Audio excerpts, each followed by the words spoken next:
Welcome to the Players Amateur Pool Championships 2017. Plays just got underway and we'll get straight on to the action with 3 live matches, 2 with commentary teams, and you can click onto Q-School and watch the third table. Enjoy the weekend and we'll get some player interviews going as well. Speak to you soon. See you later.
Okay everyone, welcome to the first match of the Players Amateur Championship, sponsored by Renault Holcroft. This was the pick of the round from the first matches for obvious reasons. So Scott got to the final of our last event that we had here. Apologies for the dodgy voice, I've got a bit of man flu. So have to bear with me on that one. Joined in the commentary box by the guy that's made this and all the other events happen, Lee Kendall. Hello, Ed. Yeah, this match was the first round of the last event that they played. So amazing how all the players come in the tournament, and these two have drawn each other twice, first round. Yeah, I was just talking to Scott about that, and these two players would be, you know, certainly Scott would be one of the favourites for the event, and you know Mike King's also a very good player, so I'm sure both of these players, when they saw this draw come out, they would have been quite disappointed with it.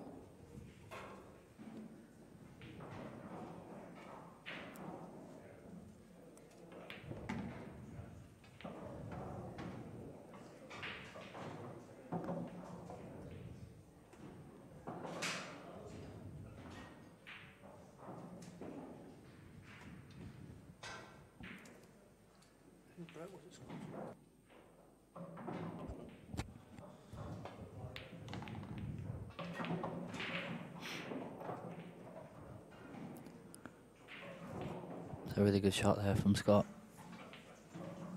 I think the red still passes the...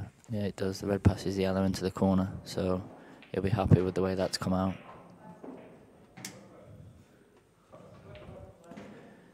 If he's got the off angle, he may just drop this in and play the double.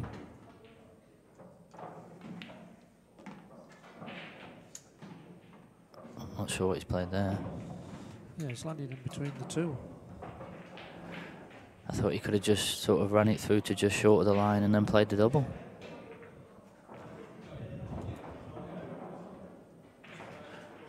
I think what he wanted to do is he wanted to make sure he had an angle to top off the side cushion and off the top cushion around, and he's left himself too much.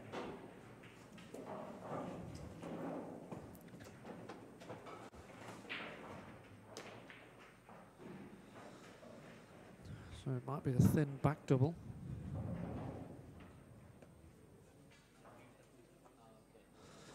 No, he's trying to get back on it and himself on that same double we were talking about. The cue ball will track round the three cushions and leave him on the black in the left-hand corner should he make the double.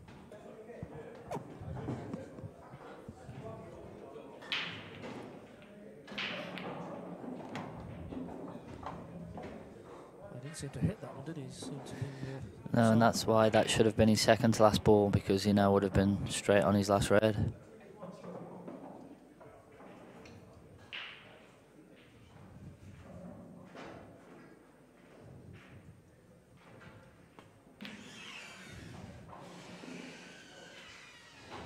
So it was up off that before he hit it.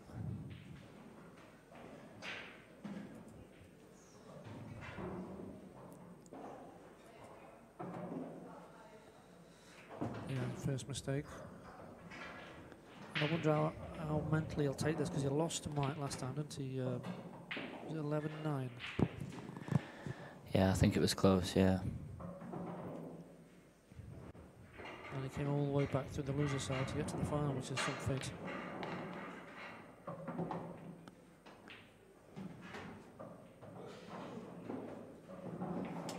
See nice new graphics from B Productions.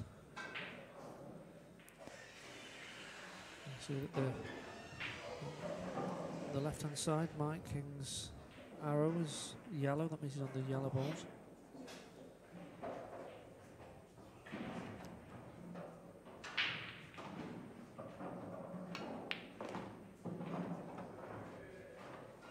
Nice shot there from Mike.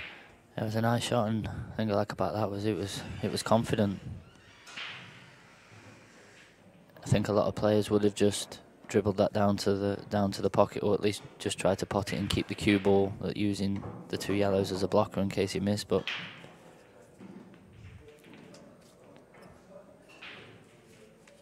it tells me that he's confident and that he's feeling it.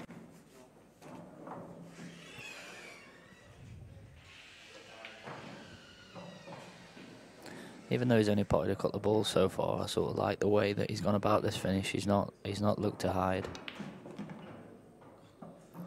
Slightly overdone that one. This that'll be the commentator's curse then. Yeah, I think it's a little bit of adrenaline. He obviously didn't mean to draw the cue ball anywhere near that side of the table. He had the perfect angle on the third to last ball as well. I'm not sure if he can cut the yellow into the bottom right. I think he's having a quick look now.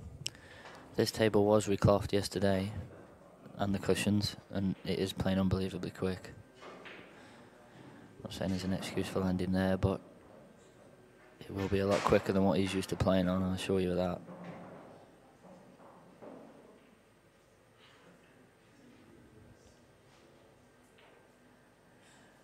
We haven't got a live chat up and running yet, but we'll get one of the tablets soon so we can take some questions on the live chat. Yeah, and talking of tablets, this is our first time that we're using tablets on every table, so for all you viewers out there, every match is live and up to date. As soon as that 8 ball goes down, the players press the button and it goes live to you. So every table is live. So if you fancy a flutter with Jed, you know, you'll know the score the same as he will. Looking at the plant here, it's low percentage for me. Thinking he's looking at getting a good cue ball though. And that was the problem. If you make it, you leave yourself a tough ball. That's one of them where I think you either commit to it or you don't. Yeah, definitely. So another test of cueing. All his eggs in one basket. Win or lose a frame from this shot. Oh, that's brilliant.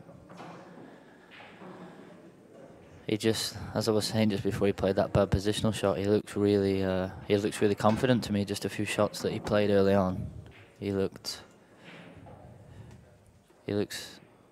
quite confident. And although there was 7 yellows in the middle of the table, I think it was just the way that he went about the finish and the balls that he potted. He had it in his mind that he was going, and that was it. You can see sponsors on the back, All Stars. Some nice pool clubs around the southwest of England. Yeah, they owner actually bought some of the Chinese 8-ball tables, so they've now got some of the gold leg tables in a couple of their clubs. So our first look at Mike King's break.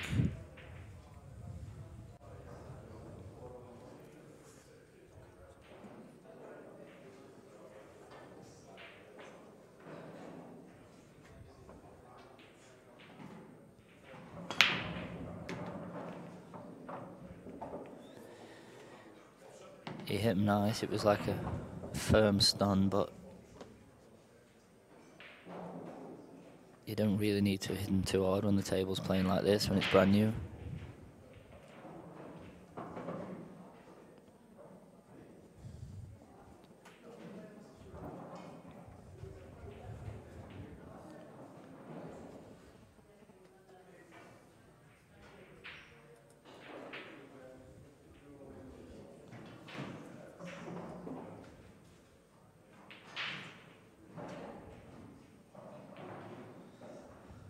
Yeah, he's just got one tricky red ante on the right hand side. You see yellows on top of it.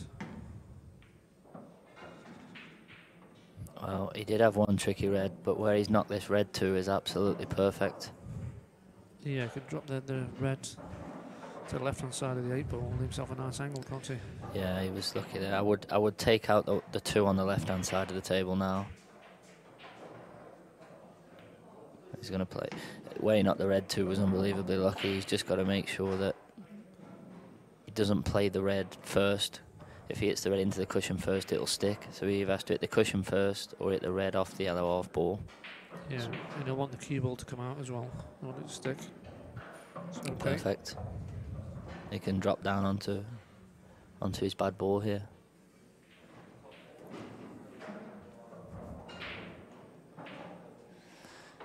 Just looking behind it, how quick this table is. The white is close to the middle. He needs to just drop it dead weight. Did it well.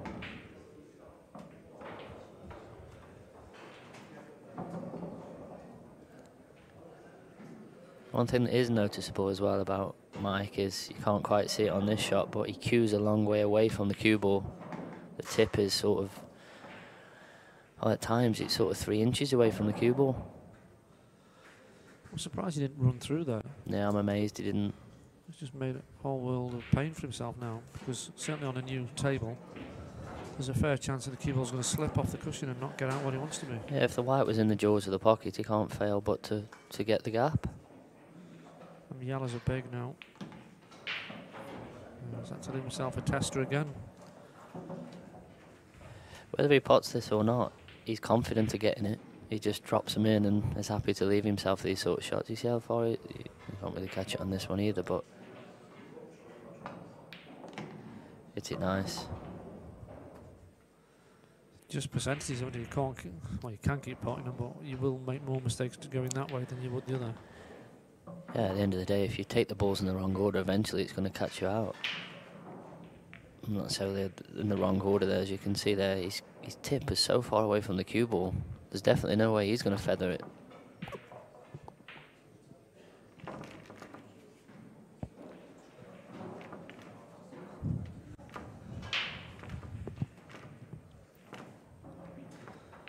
Mike King takes a 2-0 lead.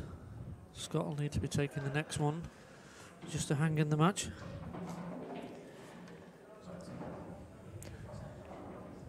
And as English 8 ball at the top level, Scott had quite an easy finish, certainly after he played a really good shot in the first frame to develop the reds, and then he made a mistake and it cost you 2 frames.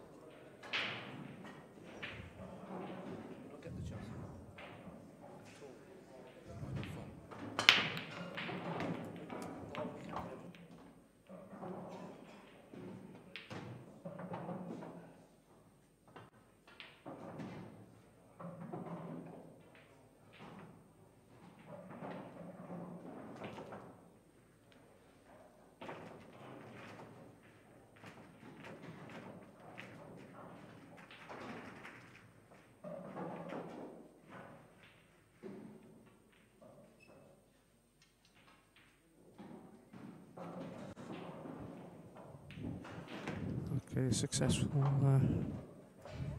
break from Scott. Okay, we've now got the live chat up and running. Adam Kirk says likes me in the commentary box. Here's mate, I'll sort you a beer for that later.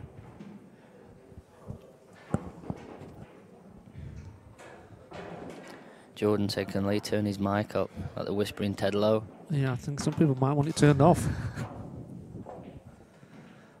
I'll try and speak louder just for you, Jordan. So if anyone does have any questions for Lee or myself, then just ask away. Just a note on that, serious questions, by the way. Any idiots will be blocked. Lee's put a comment saying, I hear Kev Borton was slagging you off on the streaming alert about paying out cash. Somebody pulled him up about not paying cash the other day. Well, you know, I don't really want to get into anything what Kev Borton said. All I would say is, you know, we put on professional events. I did see the interview myself where he said that I was in it for the wrong reasons. Let's just put the record straight. The players asked me to extend the tournaments from the 3 amateur ones, which I did. I put a poll out and the poll said include the professionals. So if it was all about the money, then I would have kept the pros out and I would have easily filled the 96. I think we offer something different to the tours. Higher money.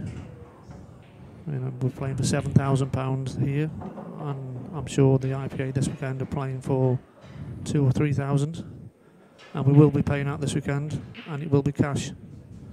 So you can tune in and see that.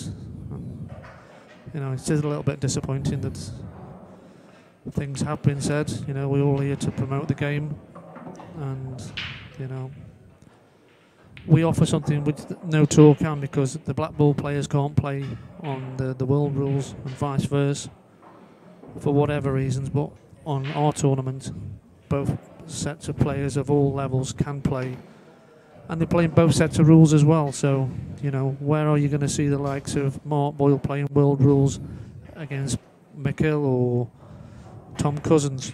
You know, they both got to play each other's discipline. I think it's good for the game. It gets the rules argument out of it, and it gets people watching some different type of pool and at the highest level. I think the bottom line with all of this is that the money on both tours is just horrendous. I mean, let's be honest, the money that they're playing for on the tours now, they were playing for that sort of money in the early 90s. Yeah, there isn't any value. I play on the tour, and I play on the tour for one reason: just you see your friends, and it's a social thing. And it certainly isn't to make money, because there's no money to be made, and a bit of competitive pool as well. And I think that, you know, that goes for both tours.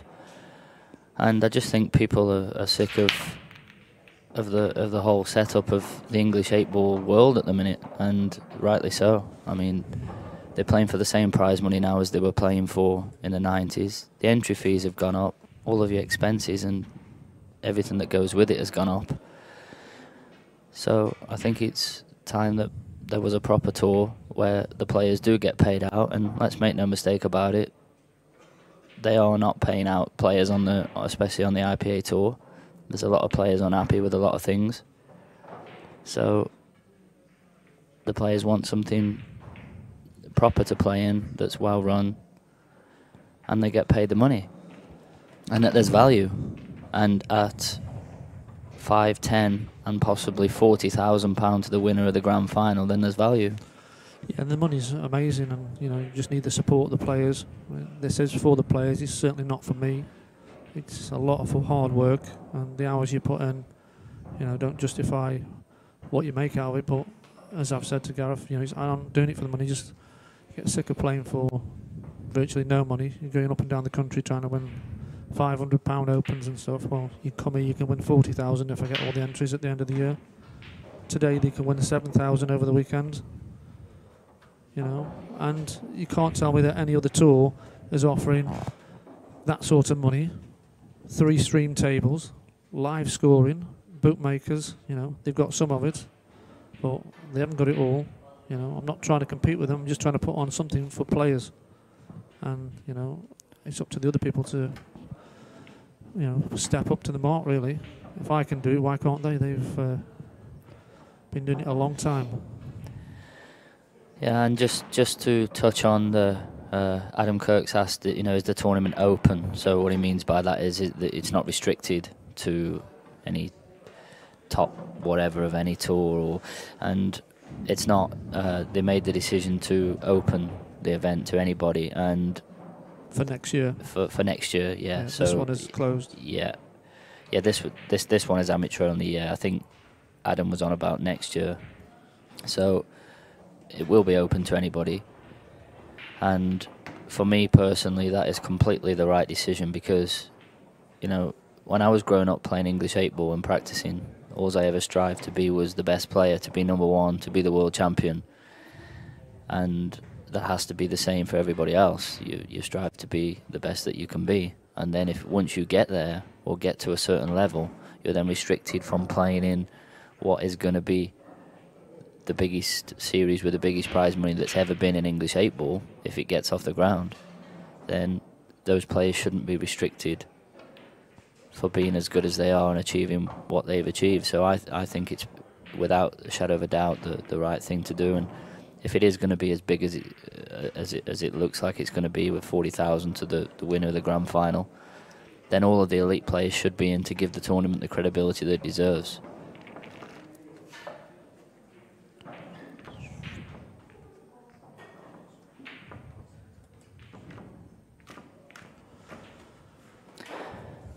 And yeah, Jody says you're never going to please everyone. There'll always somebody who'll whinge, and that's right. And that's why you have to, you know, you have to just open the event. And at the end of the day, you know, both tours at the minute are in a bad place. So, as Lee said, he's not trying to do this to cause any harm to any other tours. He wants to do something to create something, because it's about time English 8-ball had something, because for a long time now it has been in a really bad place. So hopefully this event, if it gets supported by everybody, will put that right, and there will be 5 events next year for big money.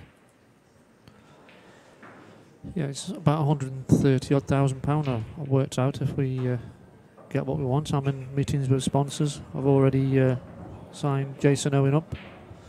He's signed up for 2018. I've got other meetings with other sponsors. Got somebody coming down this weekend as well. You know, if we get the sponsorship, we'll put the prize money up.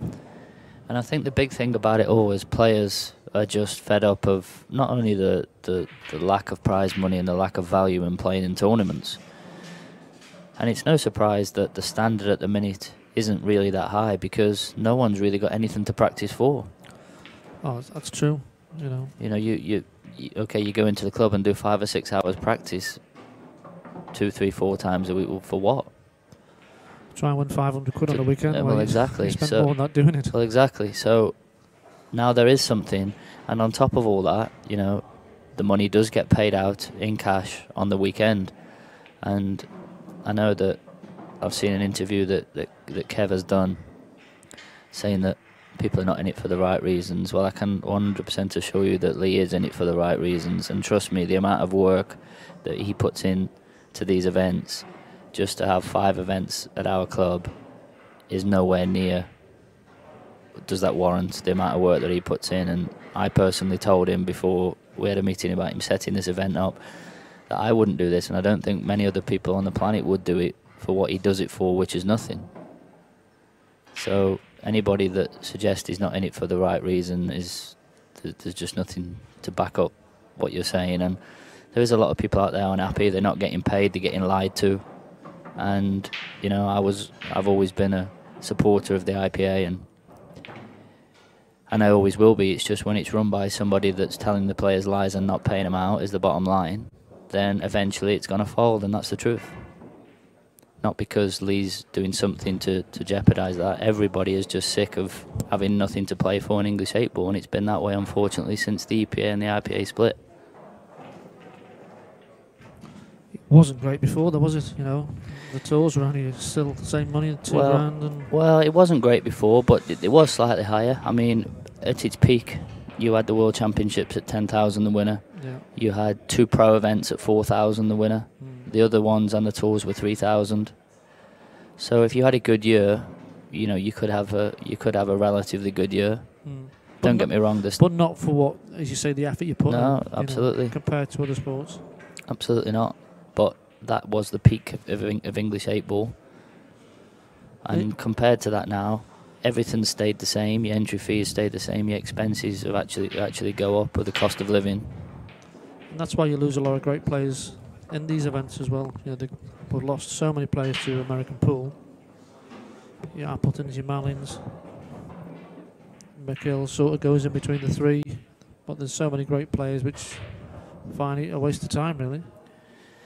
Yeah, and it's no surprise that all of those great players have gone on to do something else, because a combination of the prize money and just the badly organised sort of jobs worth, for want of a better word, at the top that just go on power trips, and it just got to a point where it's just Mickey Mouse. Let's be honest. And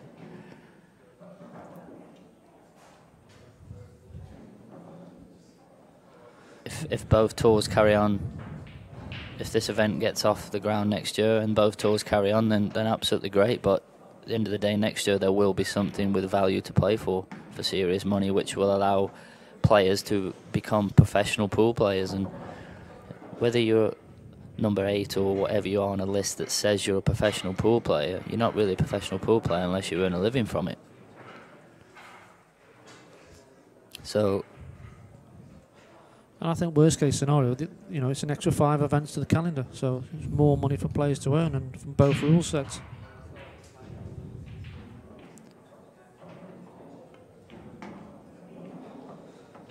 And there's a shot there from Scott, back on the match. He's tried to check inside the 2 balls, the red and the yellow, and he's just cannon into the red. So he left himself a tricky red now. Probably go long with it. Cue ball's got automatic position for the 8-ball. Helps with the table being brand new for it to slide in. You've got to get a bit closer than that. Yeah, it's a little bit wide on that one.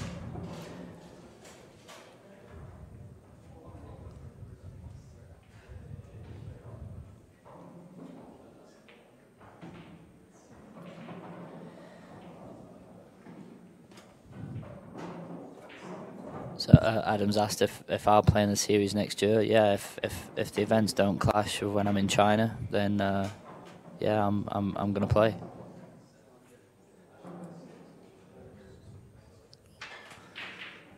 As well as being in the commentary box. Yeah. Can't give you a job up. Well, you can tell us what shot you're going to play first. Yeah. Well, considering I haven't really played much English 8-ball over the last 5 or 6 years, I think I'll probably be spending more time in the commentary box, but I'll have a go. Ewan's asked, is this world rules or black ball? They're going to be split between world rules and black ball rules. So the first 4 events will be split between world rules and black ball rules. and then the grand final is to be confirmed.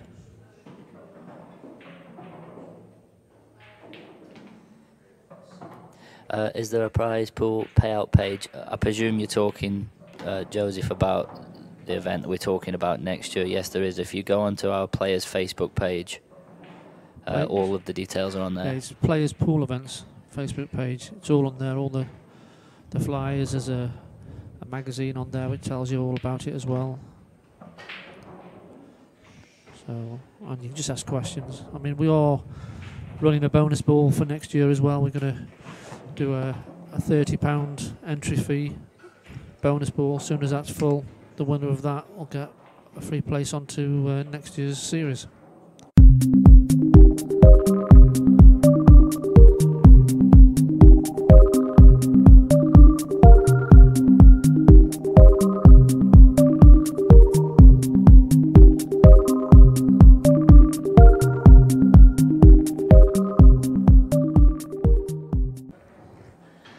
See there the advert.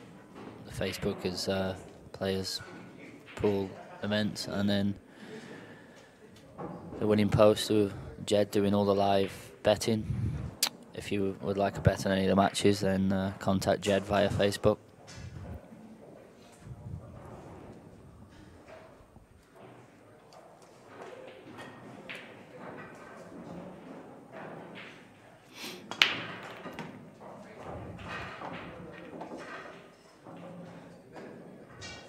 Dave Willamont, cheers for that, pal. To be honest, most of it goes down to Lee and Lee Grout that do all the hard work. But yeah, they do a great job. We make sure that the tables are always brand new, and this match table especially looks to be playing really quick. I mean, it was only recloth yesterday, so these are the first shots that have been played on it. We kept it covered up.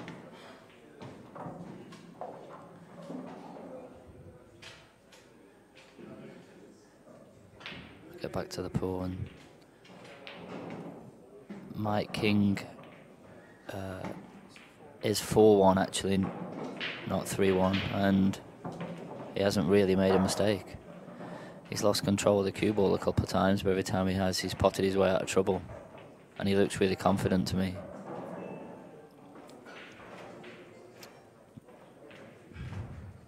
But it does help as well, Gav. It does help as well where you've already beat your opponents. You sort of got a little thought in your mind, well, I beat him before. He's got to try and overturn that now. Yeah, and that's a question that people ask, like me, a lot, especially. And I think at the top level, it doesn't really make that much difference when you're talking of the top players. And, you know, these two are, I know this is an amateur event, but these two players are more than capable of going deep in any tournament with any field. So I know he beat him last time they played, but, you know, look, Scott is, you know, more than good enough to beat anyone, and certainly more than good enough to come back and win this match. He's got a lot of firepower, Scott.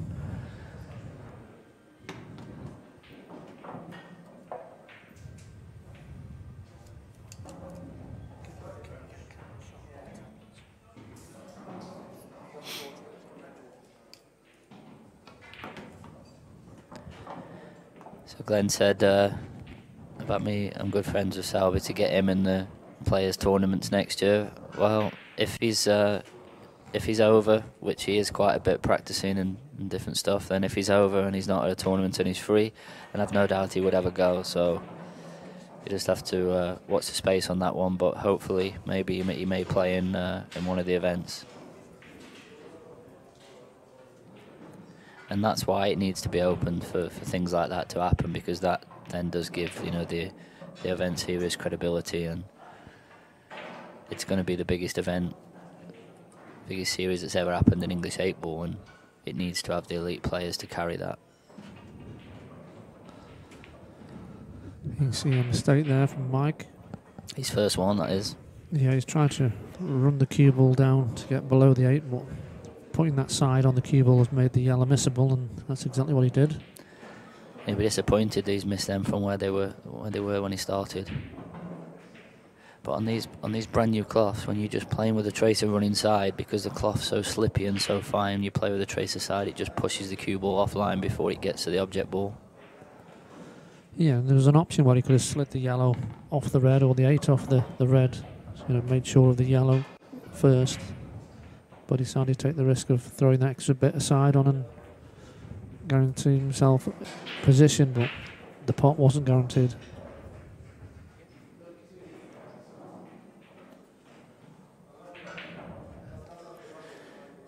He's obviously going to drop the snooker in between the two reds that are on the cushion off the right one.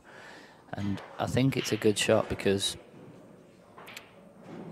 if he gets the cue ball where the red is, or to the cushion, the middle pocket is sort of in the way because the table's so slidey. Would you play the snooker first, or would you pot one of the two reds? No, I'd play the snooker. I think in this situation you just want to keep as many reds on the table as possible.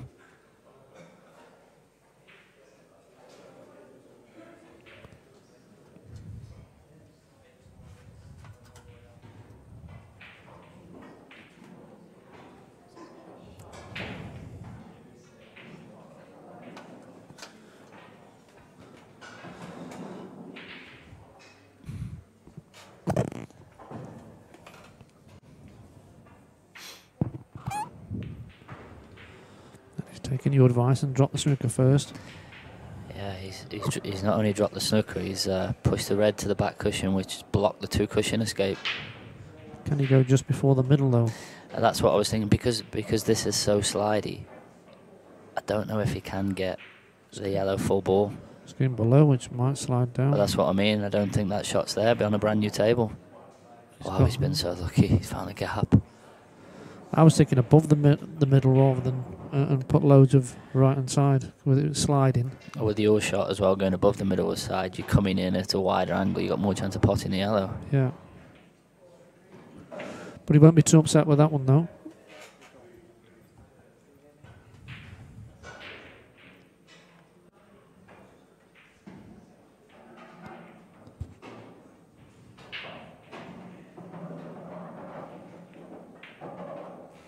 I think he did actually put his hand up, to be fair, Mike, as he walked back to his chair.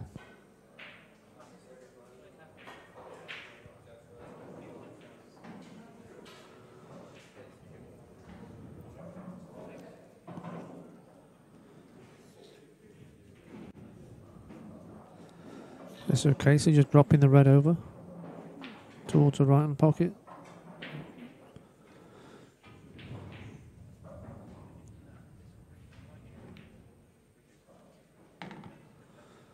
He's attacking. Just thought you wouldn't really leave a lot, apart from a double or treble in the middle, and you're coming close to going in and off. See, the 8 ball's very tricky to land on. I was slightly overdone that one. You know the reason why I would have potted that one he just potted first and left the one on the top cushion, because if he does hit the yellow, then you've still got a red on the top cushion. That's a good shot. That's a good shot. And he's blocked it as well. He's blocked the angle this time. So now he's going to have to play your shot, Lee, below the middle with loads of right hand side. Yeah, or off the top rail. I think that's tight past the black off the top rail. And certainly to get to the potting angle, it's tight. And that's what he's looking at.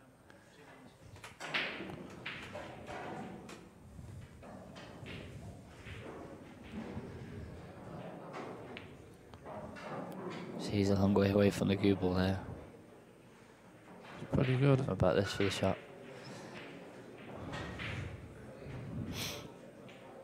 Yeah, he's opened the pocket there for the 8 ball, but with him potting the red into the right hand middle, he can't get position, can he? So there's no real I think damage. he can get to the one down the cushion. Awkward queue in there. It's about all he could do, though. Yeah, not a bad shot. So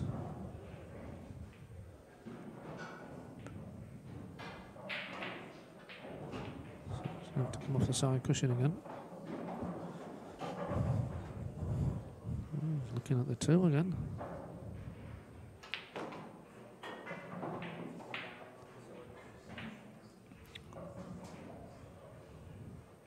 can tell you on the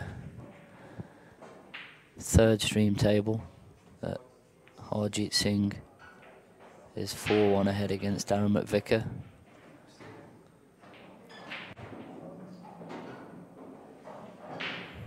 Was unlucky there. Good attempt at the escape.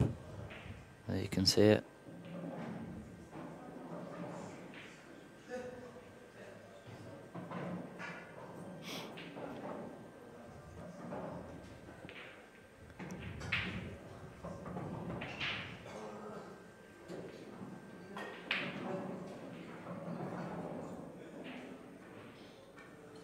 So it's a shot to drop this one over the middle. Yeah, I would just play it over the middle half ball. Because playing it over the middle then means that you're guaranteed to be dead straight on the black if your last ball. Yeah. You have to just flick it over the middle and then land on the one just to the right of the black spot next. Yeah, that's what he's playing. That's the right shot. He's just had a wince a little bit because he wanted a bit of an angle to screw down to play the one in bulk next, and he's come dead straight. He's still got lots of options, hasn't he? So as long as he gets past the middle pocket here, he's fine. He hasn't done that. A little bit shorter than he would have liked. Now if he takes the one in the middle, he's going to be coming close to his work. I'll need to avoid the red. He's hit the red, but he's been very fortunate. Got himself the perfect angle. He did apologise as well, so his frames are been a bit about him. They've both apologised to each other a couple of times, but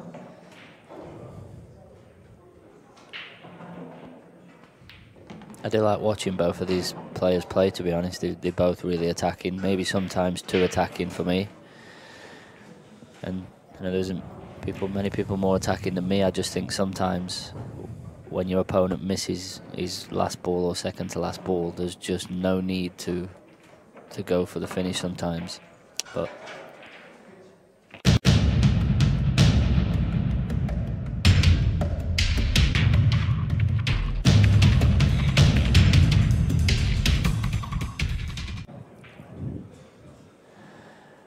As you see, that was our first event of 2018, the first one in the series, sponsored by Jason Owen Cues.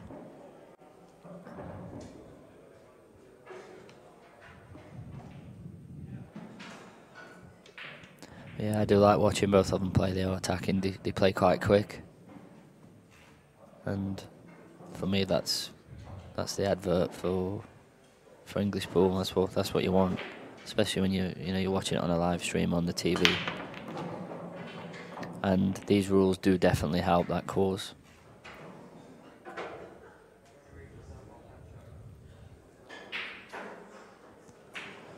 Powerful break then. For how hard he hit him, you'd have expected a better result there. They all were in the open, but there was some power in that break. Yeah, I think he'll get these reds, though, Lee. I had a message just before I went on the stream from Scott Ross, who was in the tournament, but unfortunately had an accident after winning his recent money match. He broke his collarbone, so sorry you're not here, Scott, and look forward to seeing you in the future in these events, and get well soon, mate.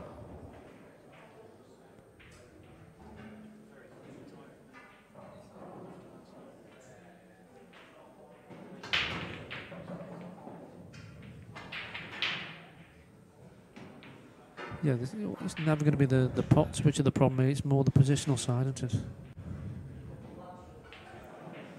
Looking to play on that ball. Don't know whether it would be better just to draw the cue ball back and play the plant. I would definitely play the plant. I think he's looking whether he can get the cue ball tight to the rail and get the ball out. But like you say, he's got a lot more work there to be done. I would definitely just nip it back a little bit and play the plant. Good enough. Just doesn't want the ball that he plays onto the red to stick to the cushion, so fully expect him to make the plant, but just to be a little bit careful. I think you can see the new tablets. I was just going to say that you can guarantee that ball doesn't stick on the rail if you just dig down on the cue ball a little bit, which makes the second ball go forward. Through, yeah. Yeah, they're the tablets. Every table has got the live scoring. As soon as the black goes down, you click with the pluses, and the whole world knows the score. Something that I wanted to get implemented. The days of sticking a pen and a piece of paper out and waiting for the scores to be updated have gone. It's a costly exercise, but I think it's well worth the money.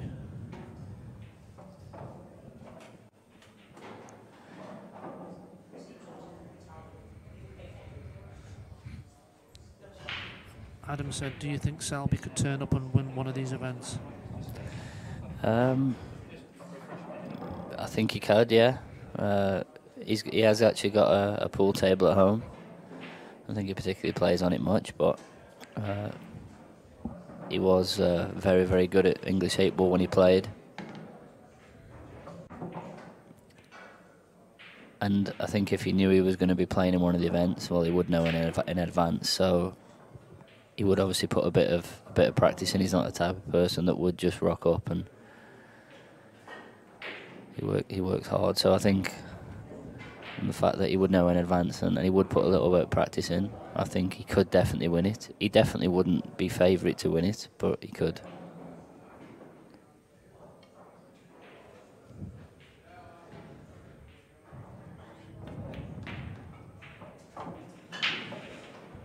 Well, I'm not sure if he can get through to the one nearest the pockets. He can't, and I think he's just left quite a big angle knowing that the cue ball's going to drift over. He just doesn't want to get the plant thin. He just wants to pot this thick. If he gets the plant thin, the cue ball could go to the back cushion. The red could go to the back cushion. He just needs to get it a little bit thicker. See? That was the danger. It was just okay. Yeah, he's okay. He can go stun up off one or up off two. Should be in a nice position.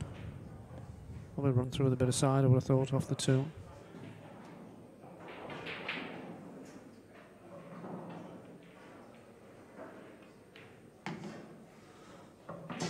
Perfect shot.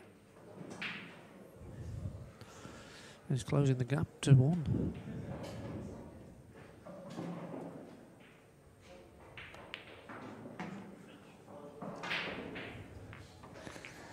So that's Gooseby back in the match.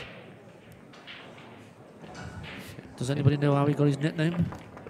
Well, to be honest, Or can we not say it's actually Gooseby is what the nickname is, but I was under orders when he first came in. He had a word to tell me his name, so I pronounced it wrong quite a few times. Last time when he got to the final of the event we had here. Just wonder if it was one of those moments like they had in cricket where the King of Spin had mugs printed with the King of Spain. Somebody said his name wrong, and it's stuck since. I can't remember the cricketer's name now, but I'll picture his face. What about that for a break? Yeah, nothing down, but look at the yellows.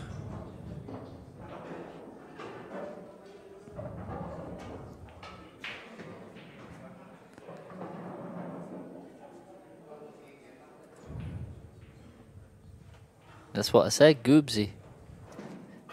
I think somebody's teaching you Scottish here.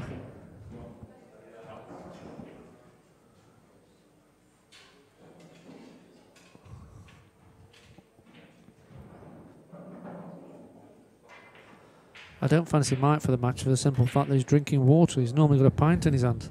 I think I'm just going to stick to Gooseby.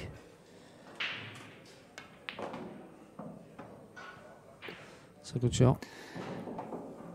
But either way, however you pronounce it, he's a good player, and he's definitely back into this match now. Yeah, barring something silly happening, he should be all tied up after this frame. And I remember from last year's interviews, he's the sort of player that wants to get his own back on somebody. He said, look, he's beat me before, I want to put the record straight. Yeah, and he's quite a confident guy. I think he believes in his own ability and believes in himself, which obviously makes him a danger in any match.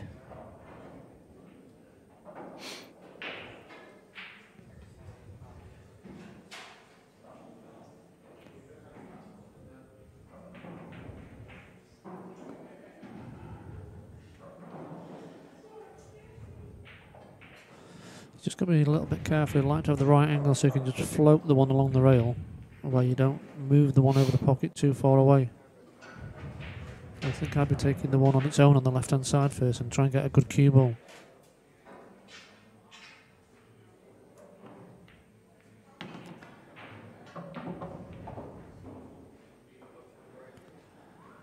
Okay, you can just can he just reach over with being right-handed and screw back and land on the one in the middle of the table next? Yeah, that'll definitely be what he'll be trying to do. It will, because it's a two-way shot, and isn't it? If he doesn't get on it, he will be on the one over the hole. Short is good, long isn't. So need to say the bottom end of the table. And that's an important thing to remember for people when you're taking a finish out. That I always look at where, okay, if I'm going to over it this, I'm dead. If I under it, I've still got a shot. And I think it's important when you're taking finishes out to look for them type of things. And obviously, you want the cue ball where you're trying to put it every single time, but oh dear. Snatched a little bit that one. He sort of stretched and he couldn't reach it. I thought he with being right-handed, he could have just stretched over the side of the table. He may not have an extension, because a lot of players have a little extension they screw in, just give themselves a bit of extra cueing room. And it's really bad because he's left himself bridging over the yellow for the long one as well.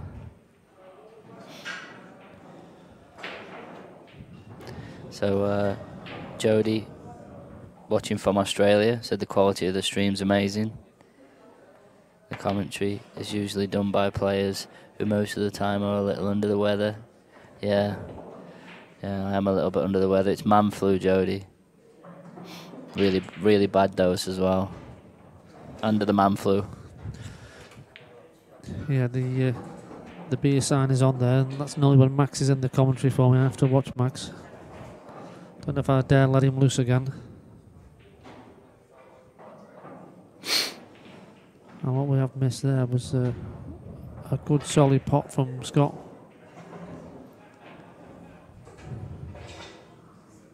Well, he's going to be stretching again, so he's getting some equipment out now. He can get over it. He's okay. I was reading the comments and I actually missed the bully pot. He obviously cracked the one into the corner. I did. I presume he's gone top left. I must have smashed it in the corner. It's not it, that one. No, he jumped up on that shot a little bit. He's a little bit edgy, isn't he, for some reason? Yeah, his head come up, and he's going to have to dig down on the cue ball now because he's left it off in the middle. So he's going to have to just, you can see, look, he's having to strike down on it.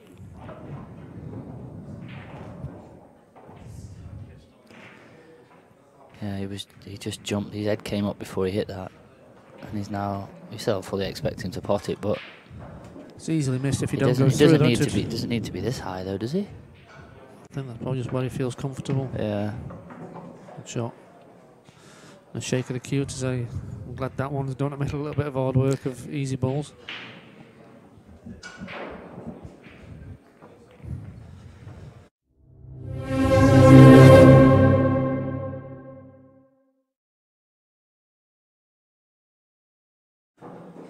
So 8 frames in, we're all tied up, 4 frames each.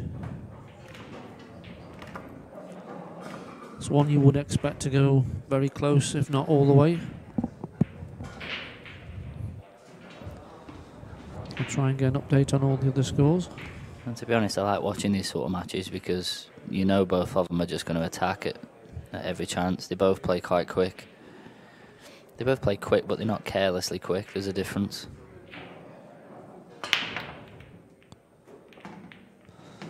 Good break. Very good break. It is, and then the last 2 rolls have spoilt it. I don't think the red goes down the rail, and then the yellow's gone on top of the other red. So he may go yellows. He can play the double and kick the other yellow off the rail.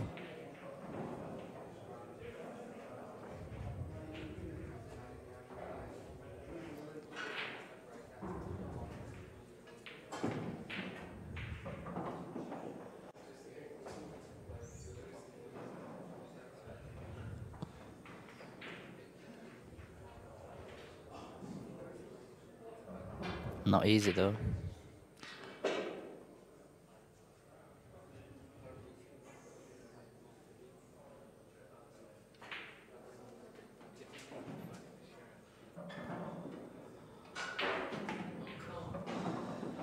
And looking at the latest scores, Matt Barcock is 4-3 up against Lee Stevens. Jamie Murray is 8-4 up on Darren Cook.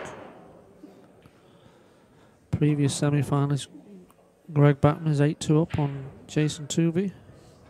Josh Kane is 7-1 up on Liam Farrell. That's a big score. He's a very good player, and like Josh Kane, I rate him. Then we have Rob Warren on the second stream table. He's 6-0 up on Richard Swaffield. He has got the special shoes on again, by the way. Maybe we can bring you a shot of them soon, but... And Jimmy Nails. And Josh Juhas, I think is how you pronounce it, is 6-2 up against Sam Bircher. I've not seen him play before, but judging by the scoreline, he's very good. Crowsdale Mackey is 4 apiece. And McVicker Singh is 4 apiece. And then Hitton Patel is 7-2 up on Zach Shepherd. And the final one, Liam Bullock against Ben Tanner, all square at 5, so a lot of close matches there. And as we said before, those are all live scores, bang up to date.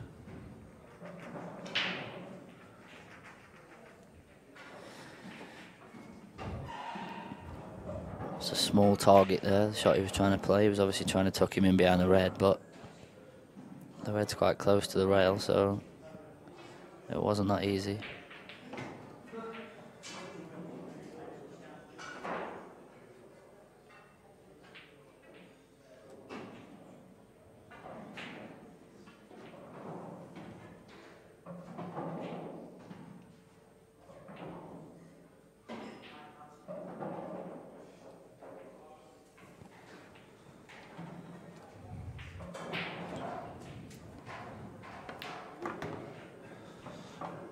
Solid pot there.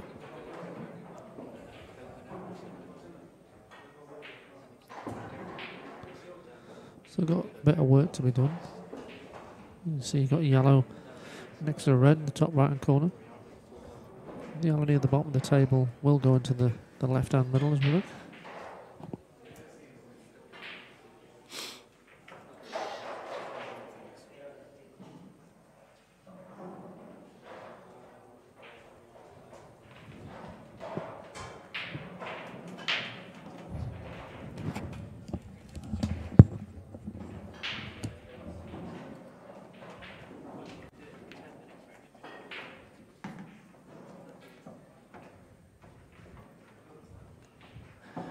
Good shot.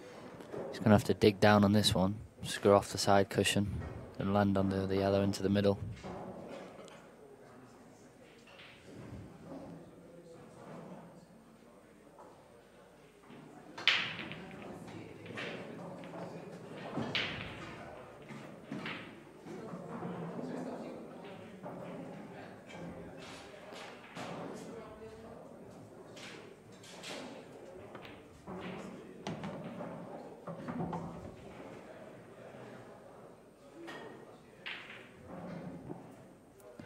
He wants to drop it in and keep the cue ball on the left-hand side of the table, so he can pop that one over the pocket and screw across and land on the other one into the middle.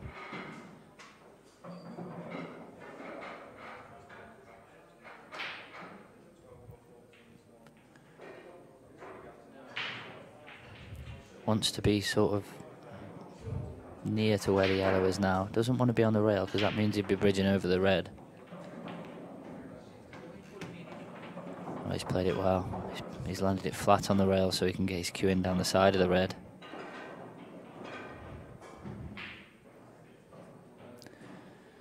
Tricky little shot because the red plays big. May use it as a buffer and screw into it. It's safer to screw inside it, I think. Or even just pot it with a little bit of right hand side and drift past it.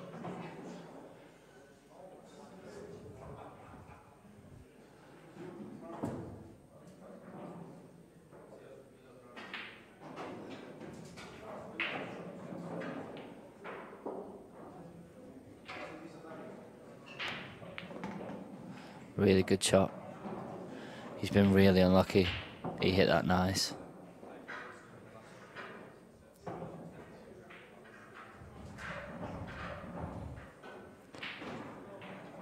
I'll know before you if this is him because I'm sitting right behind it. Or maybe I won't. On that camera angle that they bring to you. No, it's not in. Yeah, that's a bit unlucky, to be fair. It was a tricky finish when he started, and he was desperate, to be honest, to land bridging over that red because he played a good shot.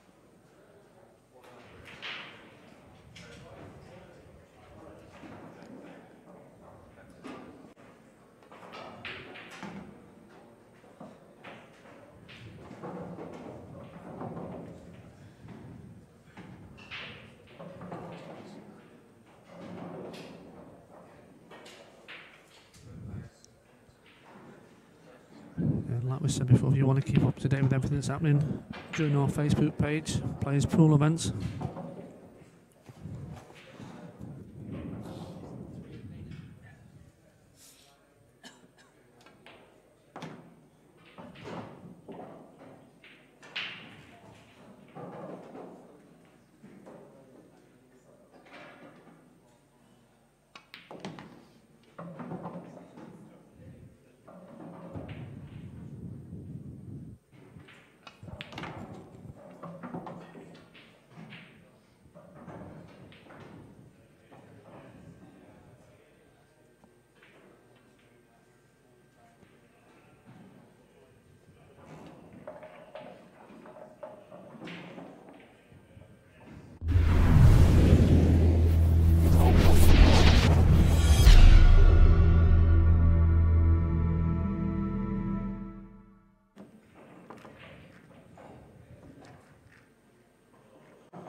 So Mike maintained his lead, right back to 5-4. He hits that break really nice. It's just a little bit too soft. He controls the cue ball really well. Hits the front ball flush and keeps the white coming down the spots, but it's just not quite hard enough for me. I know the table's playing quick, it's brand new, but you've got to get the balls moving. If one doesn't go in directly, then you ain't making one. And with a tournament with this field, with the long races, you need to be making balls off the break or you can't possibly win. It doesn't matter how good you are.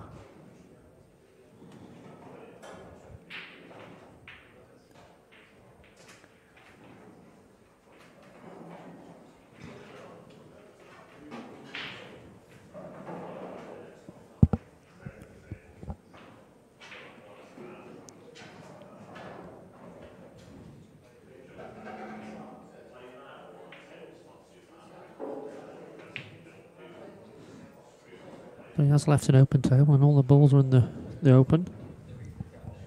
A great chance for Scott to level the match up again. Just needs to work his route out.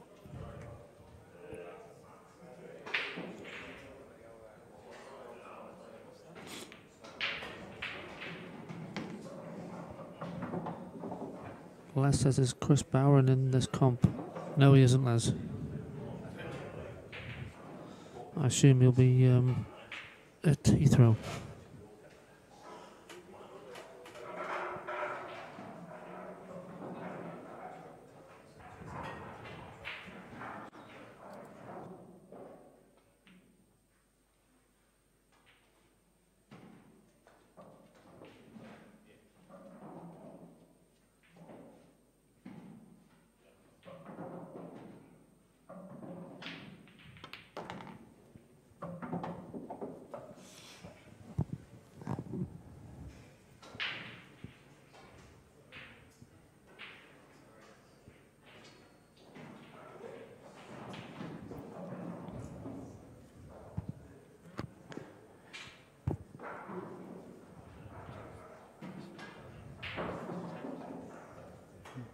Big clearance this for Scott, because when he made a mistake in the first frame, it cost him 2 frames.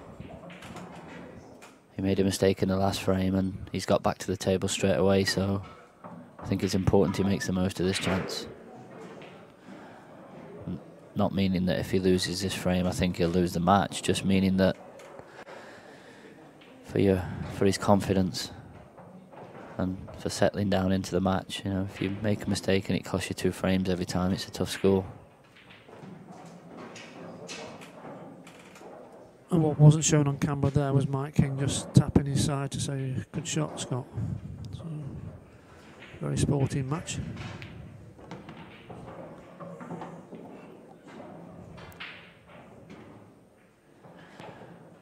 Scott's actually using blue chalk. Not sure what the reason behind that is. I know that sometimes it can be a little bit wetter. Look, get a zooming in on that. I use a Predator chalk, which is blue, just because I like the feel of it in my hands. I don't know if that's the Predator chalk he's using. Okay, there. Obviously, using blue chalk on a green cloth, it does show up all of the marks. I know everybody's going on about the new chalk from Tomb Tips. Is that the dustless one? There's one which is dustless. Yeah, that's what they're all using. A lot of the snooker players are using them. It's an absolute fortune, I believe. Something sillier. There's a couple of different ones. I've got some friends in China that have developed one, but I know Kamui make one that's around $15 or $20 a piece. But the new one that Tomb are making, a lot of the snooker players are using them, and yeah, effectively it's dust free, so you know, you can even play a deep screw shot and it doesn't leave a chalk mark. The one that Scott's using, yeah, definitely does. As you can see there's all blue marks on the table. Good strong pot there.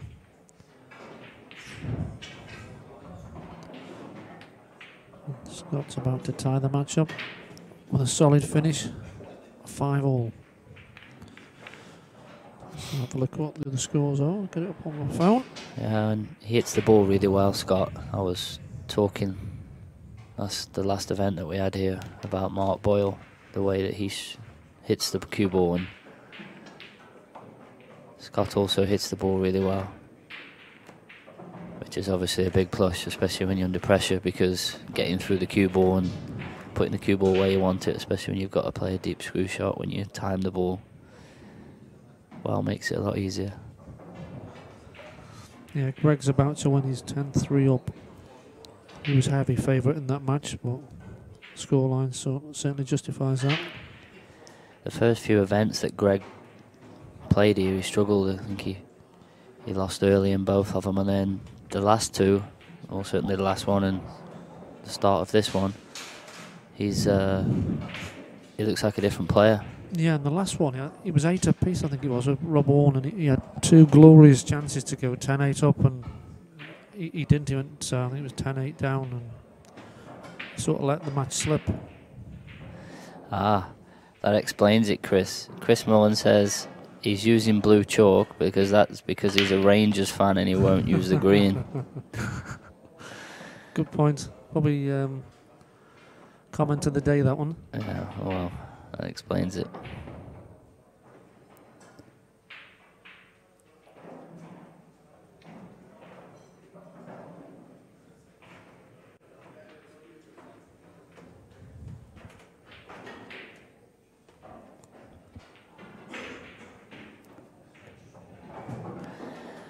I think a lot of the time, especially on an English 8-ball table, there's a lot of easy finishes that look easy to the eye, but if you don't take the balls in the right order, then anything can be missed. And again, here he's got an easy finish, but he just has to take them in the right order and keep hold of the cue ball, which is easier said than done when you're playing a match in a tournament for 7,000, the winner. Tried to kick the arrow out, but it's not the end of the world that he's missed it. The one next to the black, to the right, the yellow, to the right-hand side of the black's the problem ball. Yeah, the cue ball just having to travel all the time. It is. Yeah, I think there is a couple of different options of routes. So he can pot the one into the left corner, which he'll do. Then he'll pot the one that he tried to kick out next, and then the yellow that's on the blue spot in the middle of the table, he'll leave an angle where you can either run into the red that's next to the black, or just drift past it and land where his fingers are now. For this yellow into this left corner, and that's perfect. So pot this one, the yellow into the right middle, and he either slips past the red because the yellow goes into the left corner, and the other yellow on the top cushion also goes into the left corner, or he can even cannon into the red. Yeah. And he seems to have got the pace nice at the minute. Cue ball on the string. Yeah, I like how he times the ball because he hits it softly but still gets the cue ball to react. And when you've got a ball up the cushion especially, that's definitely the way to play it.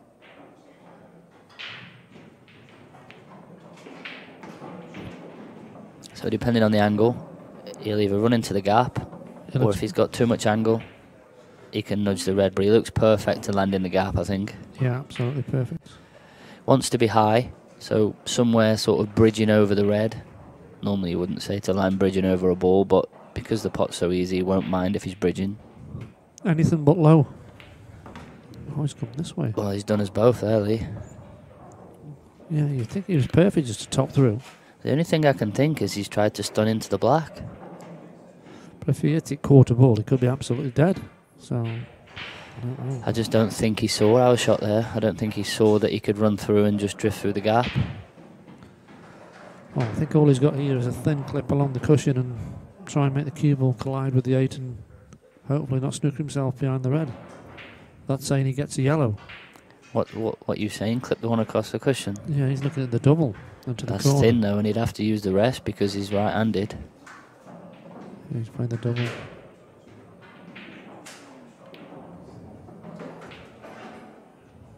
Was unlucky.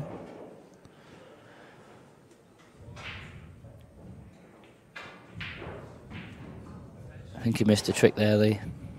Yeah, definitely. Missed a trick with the positional shot. But sometimes you have a route in your head and that's the way you want to go, and you sort of a tunnel vision, you don't see something else because you plan to go that way. Yeah, but you do have to be prepared to change. You know, I always set a route out before I start, but sometimes, especially when the finishes are tough, that you know, well, quite a high percentage of time that has to change, and you have to be prepared to change it. But the way he took the finish out, he played every shot that I said as though he was going to go my way, and then chucked a wild card in. Yeah, because the shot he played, if he did play on the one on the top cushion, if he lands dead straight on it, then he's in trouble as well.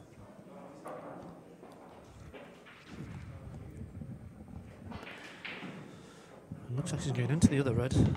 He's played it well, played it very well.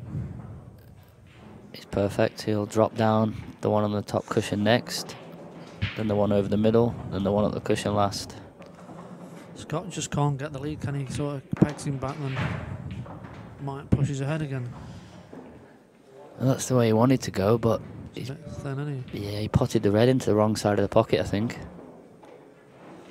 He might have to take the middle one now and just get down, because if he takes the other one, he could have the wrong angle, the one over the middle next. So try and float it in. With how quick the tables are, Leon. This is the right shot. I think this is the right shot too. I think he's played this perfect.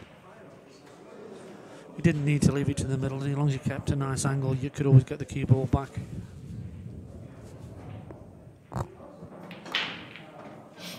This also looks good. So you're topping it through from the middle and you're screwing it back for the corner. Oh no, I'm definitely just nipping it back for the corner. So the Chinese table, you're topping it through for the middle, but on here, I just nip it back. So the side transfers. Yeah. Good shot.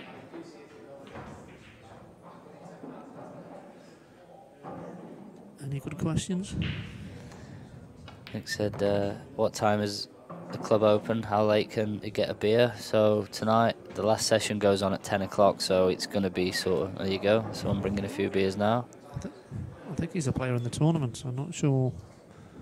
Somebody will tell me in say he's well known on the black ball scene, but Not sure, but if he is in the tournament, he's obviously preparing well. he's oiling his back on. So the last session goes on at 10 o'clock. So the club's going to be open until around 2, I would imagine, at least.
He hit the break hard at that time, but if ever you screw straight off or stun straight off into the middles, it's a bad shot.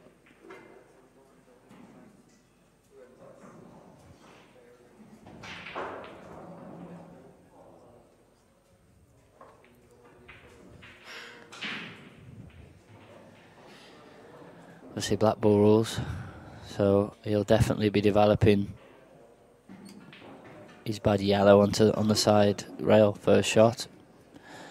So he's going to play the red, push the yellow over the corner, and then the yellows are unmissable.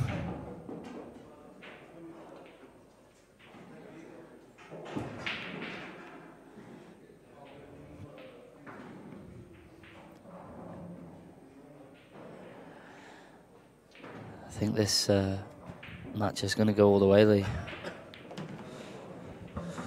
Yeah, it always looked like it could do, and it probably will.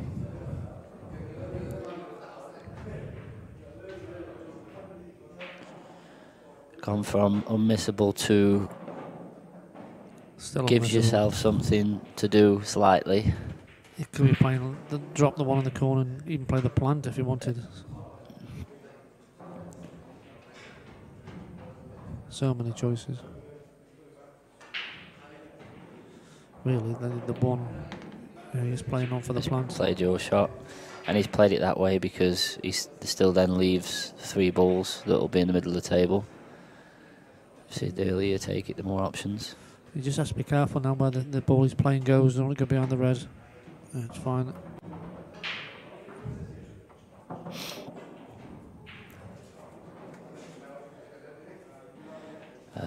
No, Jordan, it's not Swiss, it's double elimination.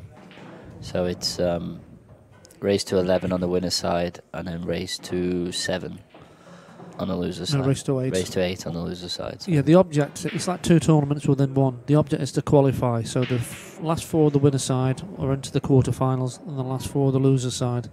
Then everybody then drops down to 1 live, and everybody plays best of 21 frames.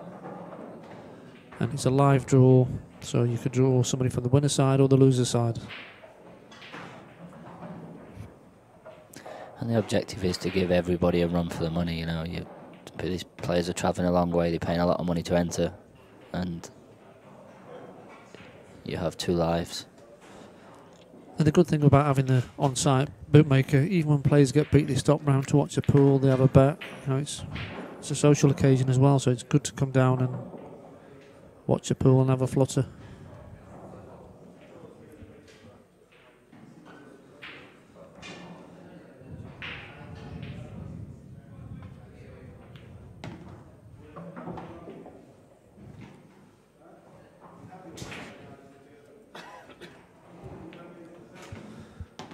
All square again, 6 apiece.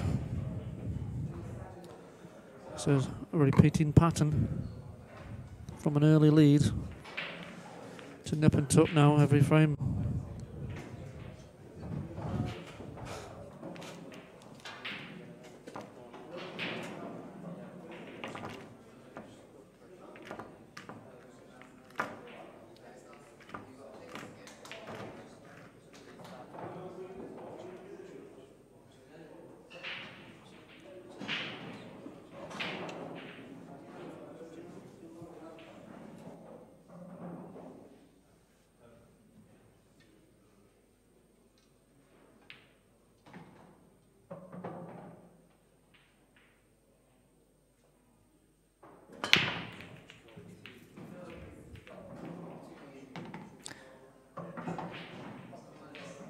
Put his hand up to apologise there, but I don't know why, because he hit that really good, and I think he thought maybe the cue ball was going to get kicked in the middle.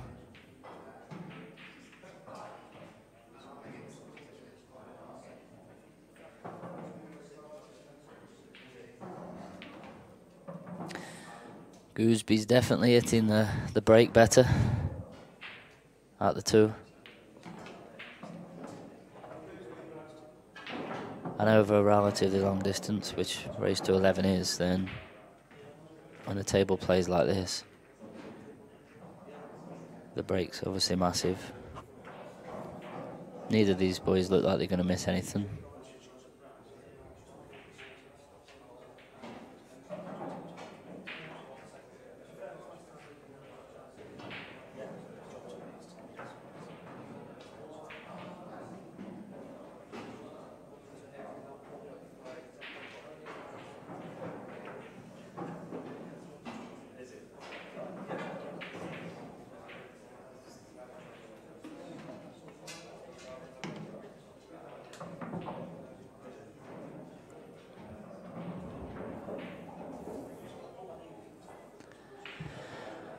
The yellow that he's just knocked next to the black has caused all sorts of problems. It's obviously tied the black from going into the right corner and the left middle, but it's also made it more difficult to get onto the red into the middle.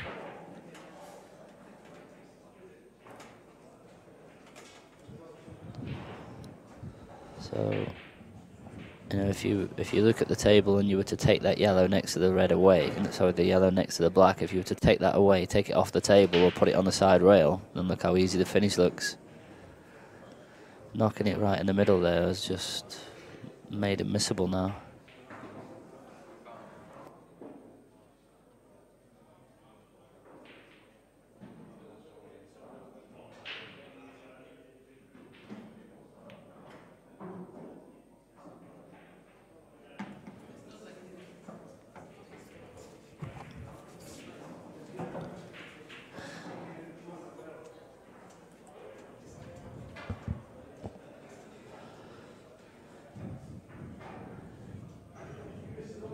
So we have a winner on the second stream table. I know Rob was 6-1 up. I'm not sure the final score, but it was 11. 1 minute, I'll find out for you.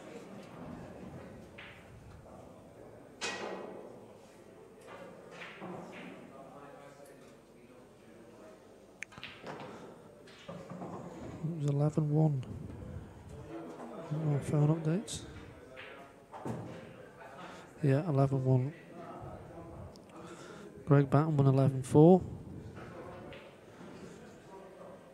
Josh beat Sam 11-3. Now that's a big score. I don't know what the price was at the start of that match, but Sam would have definitely been favourite. Yeah, it's the unknown entity, isn't it, there? I'll be known after that scoreline though, 11-3. Might have to get him on the stream just to have a look at him. I'm sure all his friends and people that do know him are going, he's a pretty good player. You should have known about him. See, so what I was saying early on here was the hour that he's knocked next to the black is just a nightmare. Now there is a window that he can land on the red into the middle, so he'll land straight on this one across the top cushion. So he's now got a screw back there. You can see where he's pointing his cue. He needs to land in that window.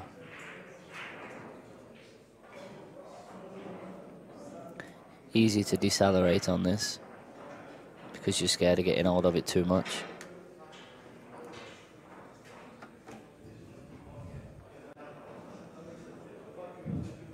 He's going to nip it, hasn't he? Oh, it's a good shot.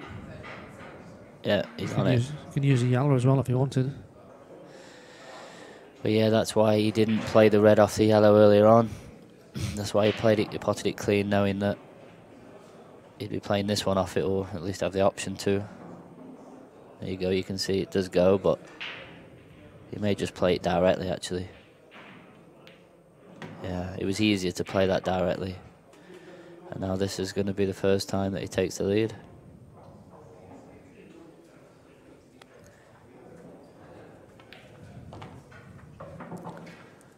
And the questions now are going to start the other way. Scott's been asked a question all the way through the match and he's stuck in there. It's up to Mike King to respond. His first deficit in the match.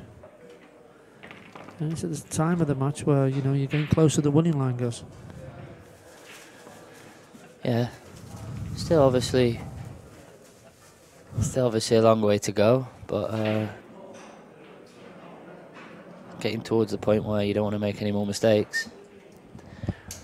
The boys from Beard here have been to the shop and bought the usual huge packets of polystyrene. Keeps them going for the weekend.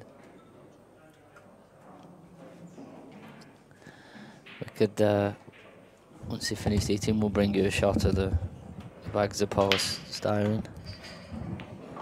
Have you tried the polystyrene, Lee? Yeah, it's beautiful.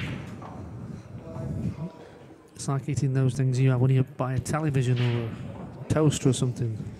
Yeah, they're the little white polystyrene that's in the box. That's what they look like as well.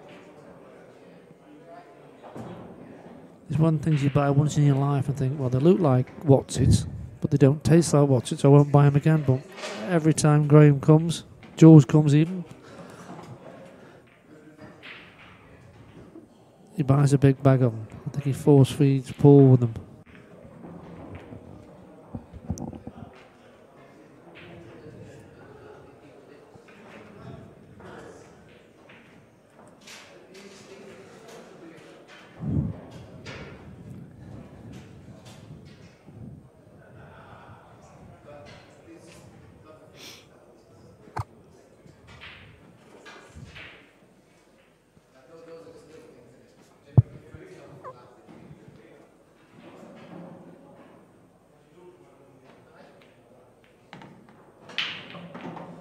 Well, he's okay. He's got the one in the top right-hand corner. He was always going to be on that one.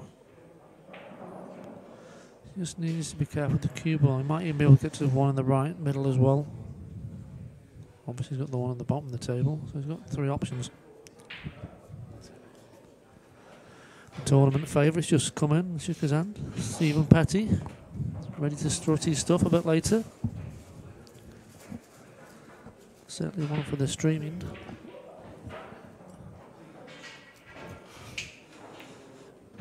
I don't know how many of the Blackpool players have actually seen much of Stephen play. You know him very well from the early days where when he joined the IPA, guys. He's a good player, isn't he? Yeah, he's a very good player and he's very talented.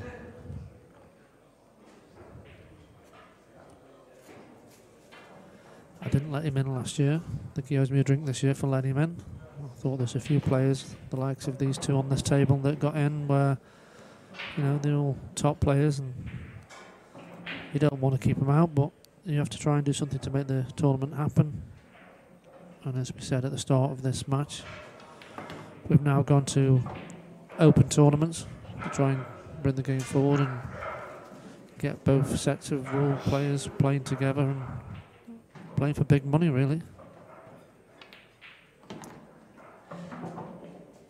What about making a hybrid set of rules, Lee, similar to the Chinese rules, and then having it completely unique? Well, I've been asked that, and it's a can of worms. That's why I've left the last one open, because there's going to be an argument which rule set you play, and I wanted to play both, just to try and get both sides together. I'm open to it, and a lot of the players have suggested it, and it's a very strong possibility. You know, it's in the pipeline, watch this space, that's all I'll say.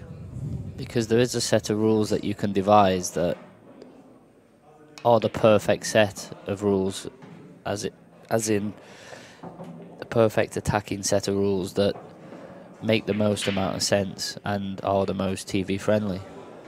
Well, the good thing is, doing the last event as a TBC, we've got the runners, so they're in the tournament. So I am going to worry about setting the tournament up and thinking, well, people won't know the rules, they don't want to go on it, which happened last year where I had the Chinese rules and with the top players, and I had to change it to black ball rules and limited.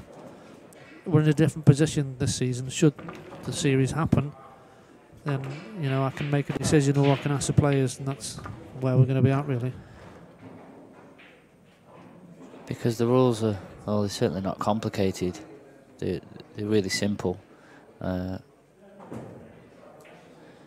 that would give it the real sort of, the debate of black ball and world rules would be sort of out the window. It would be making a complete unique event with its own set of rules, and to be honest, I think English 8 balls needed a set of rules like that for a long, long time. The only thing that concerns me is you can get the people in for this series after you've already got them entered, but what about the players in coming years? And you say, oh, we're playing these rules, and they go, well, I've never played them, what are they? Then you've got to explain them. They think, well, I'm not going to pay the money to go in that because I don't know the rules. That's something for the future, really, but I think for a one-off event for people to watch, it could be done if everybody wants that. There's no harm in trying anything, is there? I just think it would make it so unique, and at the end of the day, with the amount of prize money that's going to be on offer and the prestige of the events, I think people will want to play a element of the rules, especially if they see the rules that are being played make so much more sense. Yeah, I mean, it would be, if I did do the hybrid rules in the last event, I mean, you're playing for the biggest money that's ever been played for in a serious tournament. I know we had the one-frame shootout many years ago, the pub pool challenge, but that was only to the winner, wasn't it? It was only to the winner, yeah. It's the biggest prize fund. Definitely, I just hope it does get supported and I do pull it off. I mean, this season we paid off just shy of £60,000, and I wasn't sure I could pull that off when I announced it this time last year. And then the end of the last event, I had a few of the players saying, why not do a series or a tour or something like that? And I thought, sounds like a lot of hard work, and I don't know, for some reason I decided I would do it, but we'll see how it goes. Hopefully we get the support.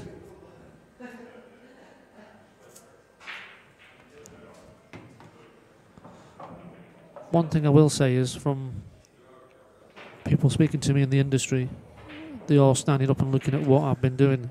So that does speak volumes for where we are at the moment.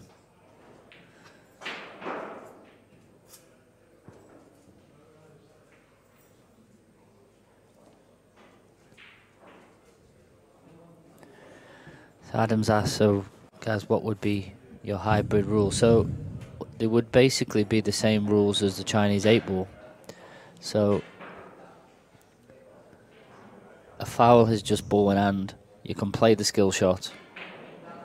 There's no two shots, it's literally just ball in hand. And at any point you can pot your opponent's ball as long as you make contact with your own ball first. And that is just loss of turn. Yeah, they're similar to the American BCA rules as well. So they're not just designed to Chinese rules, they are a worldwide known set of rules. Yeah. So I've always thought they are the best set of rules, but I think we just have to be careful how we would market it and let people know, and maybe a few changes at the start people might take on board, just to make my job a little bit harder. Because the worst rule in English 8 ball is the two shots, and certainly two shots carry. So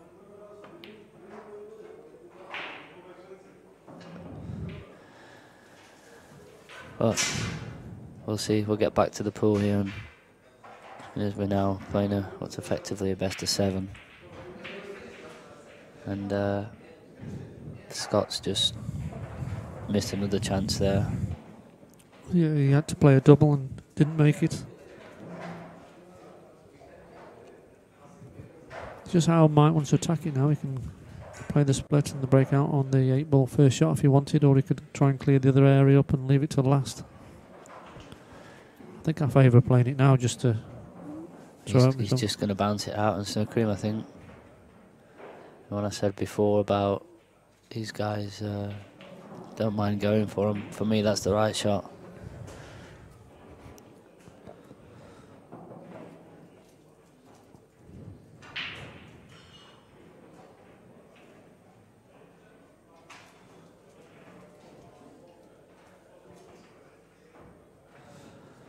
Where Paul's eating his supposed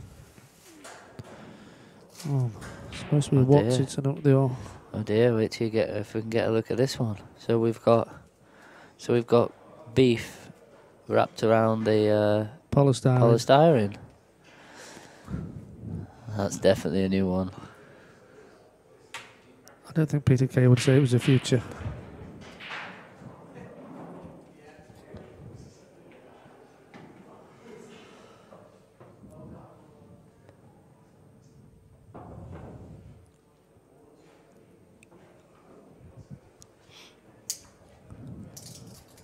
Yeah, for those that don't know about the event, it's a Players Amateur Championships over 3 days.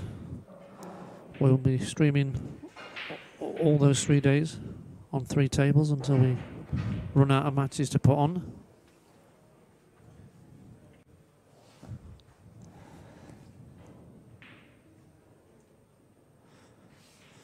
He just has to be careful. I think he's trying to defend, but sometimes attack's the best form of defence. I don't know why he didn't just take the one over the bottom left, and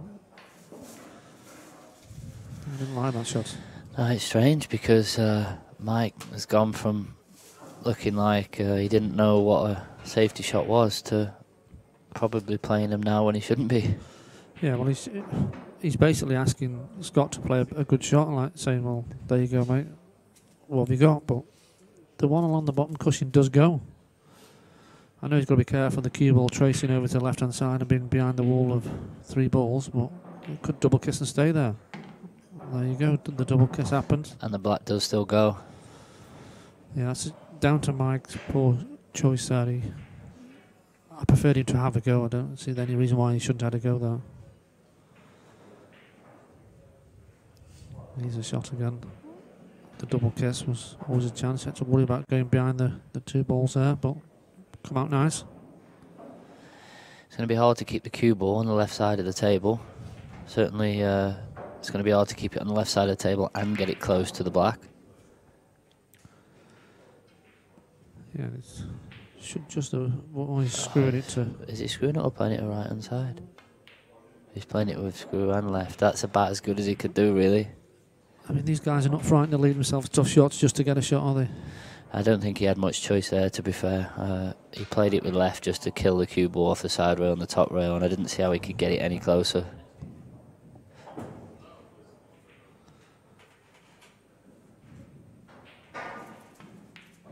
Oh, that was a good way off. Played it with right hand side and it just pushed in. For me, I'm just floating that down, and now you would play it. Yeah, I would strike it like similar to how he did, but like you say, just float it. He hit that really hard, and because he played it with right hand side, the cue ball just pushed in before it got to the black.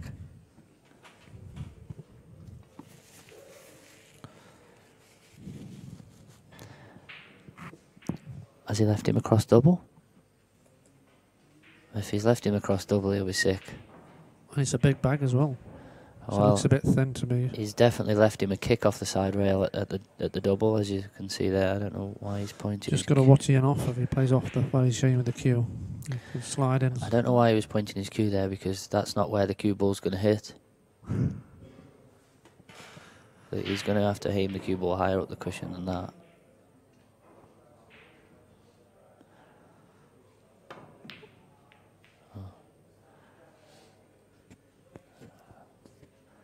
For me, the shot was that shot, but play it like a pocket weight, because if you get the cue ball over the hole, sorry, if you get the black over the hole, your favourite.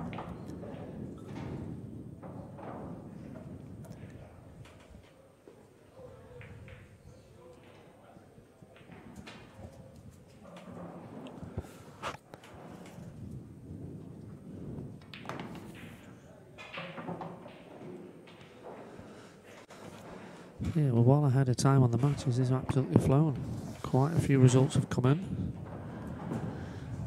Rules do play a big factor in that, though, Lee. They do, but every... we'd done the World Rules event, we did the Blackpool one. I think when we come to put on the final, I think it was about a minute difference. I think the World Rule one was quicker. So you'd expect it to be the other way around, but... I just think in general, you know, the way that the rules are set up, it wants you to attack. Yeah. Especially, you know, you're playing in a big tournament for a lot of money.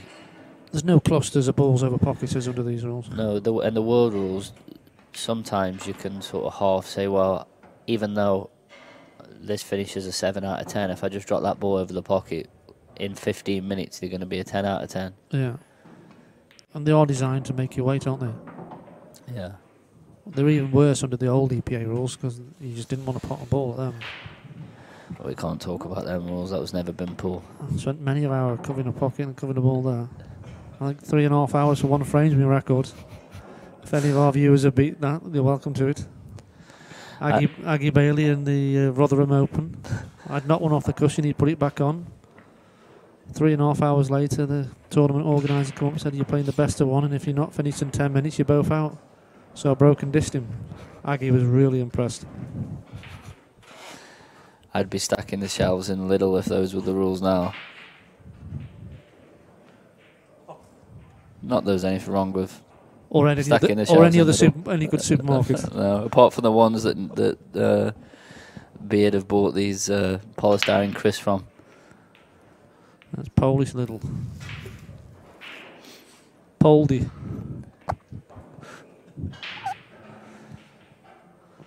Oh, Mike managed to get the lead again from the mistake, albeit from Scott. But it was a dry break.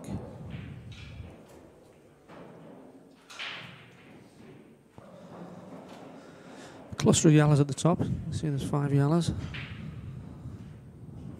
One he's close to will go in the bottom right hand corner. And it's getting towards the stage now where obviously every mistake sort of magnified. Yeah, I think he's got to go the reds because there's only one tricky ball and there's 3 reds at the top where he can play the cannon. And there's lots of balls to land him with the cue ball. He's going to roll this one and then play the cannon from the one in bulk. Just needs to avoid the yellow when he's coming across. Doesn't want to flick that first. I think he's left an angle where he can just play it with the left hand side though, isn't he? Just flick into the black, yeah. Without screwing it. It's always easier if you know the natural angles. Like that. Shot. Been a little bit unlucky because it's gone awkward. A little bit unlucky, but didn't play it too hard though, did he? You know, even if he'd have hit it half ball like he wanted to, it would have still been on the left-hand side of the table at the pace he played it.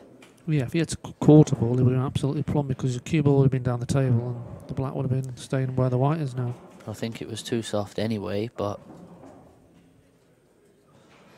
he'll leave the one nearest the cue ball till last now, though he can just draw the cue ball across and play the black into either the pocket he's playing this ball in now or the right and middle. The little flickers not helped. Now he's changed the direction. Sort of chasing now, isn't he? Well, he needs a frame to get back level in the match. Well, at worst case, he could play the black off the cushion and off the yellow.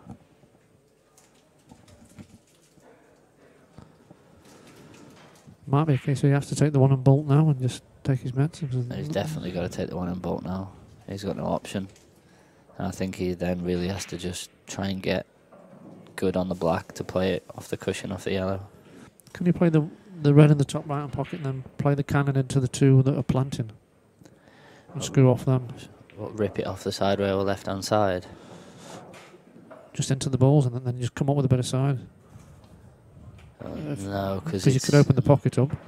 No, I think he could screw into the black and the yellows like that. Oh no, he's played my shot and just.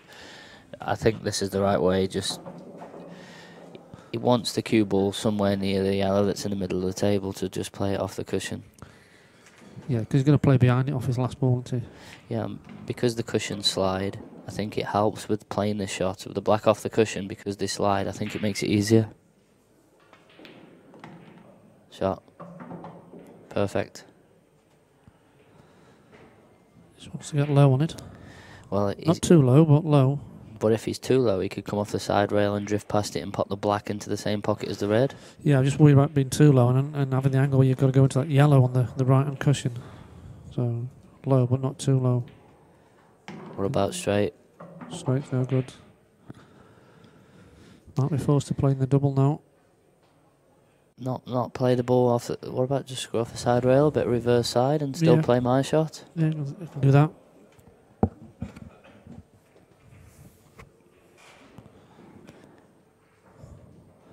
Don't know if he can run through or if he's going to screw back with a bit of reverse.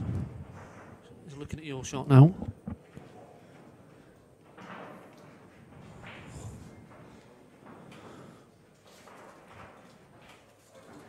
He's definitely got the angle to screw off the side cushion with just a tracer side. I just stood up to have a look, and he's definitely got that angle. This is a case of just screwing back off 2 rails, side cushion, and back into the blue spot area. There you go, you can see him putting the right hand side on. Oh, good shot. Well, if you were going to put it with your hand, that's the line you'd put it on. Yeah, okay, you'd put it closer to the black, obviously, but he is absolutely dead straight on the black of where you'd want to hit it.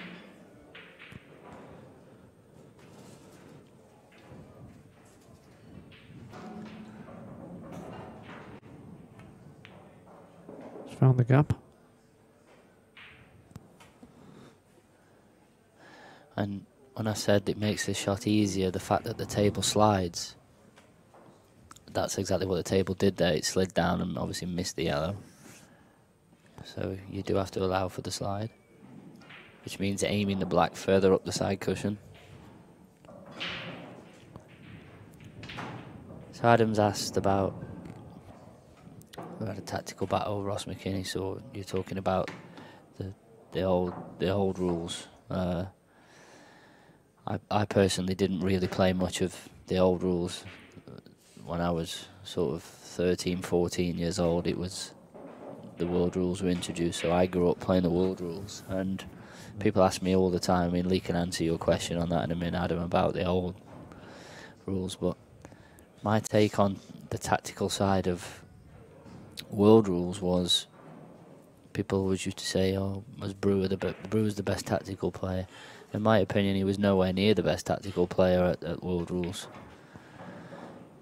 Playing a deliberate foul and leaving me 1 ball to knock out with 2 shots is not being tactically very good.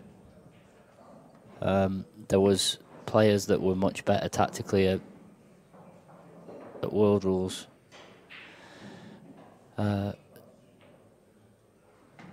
But for the old rules, I can't really sort of comment. Lee will know more about that regarding sort of... Yeah, I didn't really play on the same circuit as Ross, but the short time that I did, I would say Ross wasn't really a heavy tactical player. He was a good potter. That's the difference in the rules there, where you could just volley into the black, and if the black goes in, I must have given him the frame. Alright, okay, well that one's done, 9-7. Back onto Ross. Yeah, for what I remember, he was like an open fudger. He liked, he was a good solid finisher, and he wasn't a Brewer type player where you'd stand there for hours just for the sake of it. He would, it'd be like an open fudger, like an Alan Ballett style, where you'd get a bag, yeah, but then you'd like pump them out and want to have a go. So hopefully that sort of answers your question. And you're talking of the top end of the old rules. I mean, there wasn't many better players at old rules than Ross and Keith. They were certainly granite when you played them.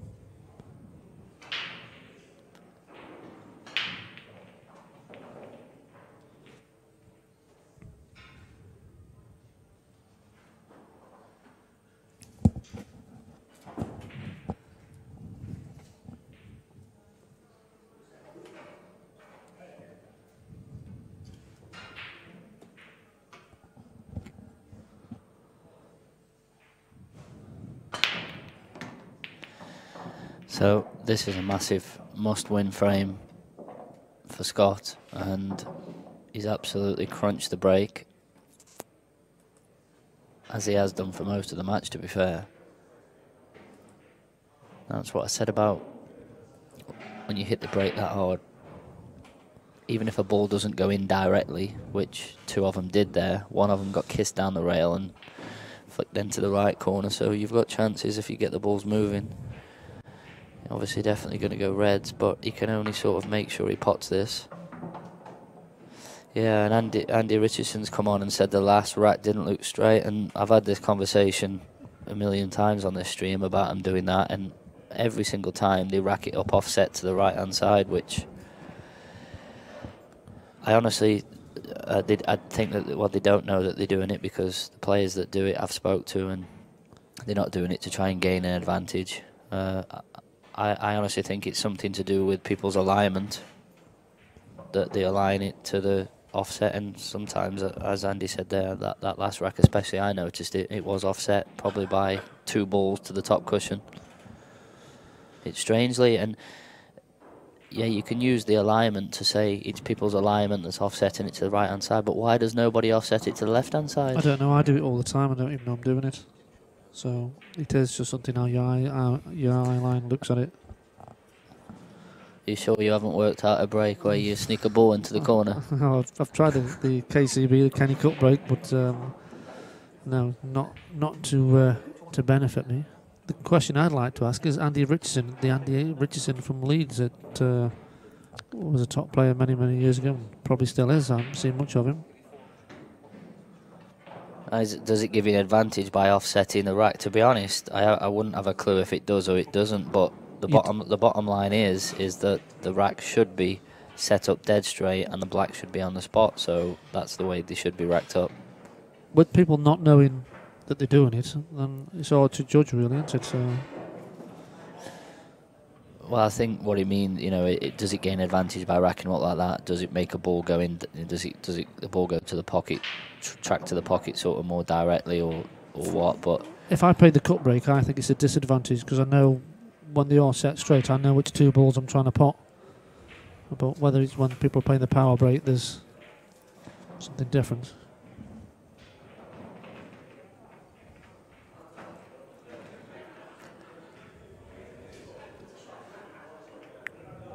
I think it can be a disadvantage where you,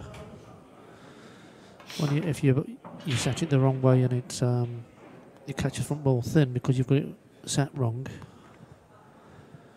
It's from Devon, so it isn't the guy I used to know as Andy Richardson. But you're welcome anyway, Andy.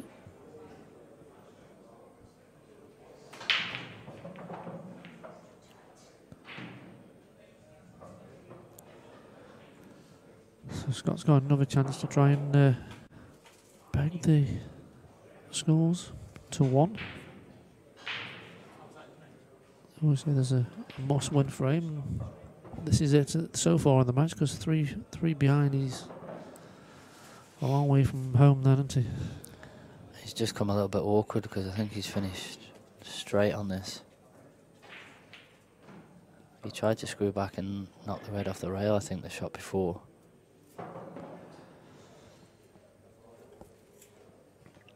I don't know how he can get back in position here if he's straight. I think Scott will be disappointed. Obviously he'll be disappointed to be 9-7 down, but I think he'll be really disappointed because he has had quite a lot of chances. And this is not good. Well, he's still got a shot, but his position for the next shot is limited. Well, the only way you can get there is to go top rail, top rail, and drop into the gap. What about going long? Taking the red long, screw around the 2. Try to get close to the middle, the corner pockets as possible. I think he's playing your shot. Yeah, he's playing yours. And that's the problem when the cue ball's doing that much travelling. He's actually had a result. A big result.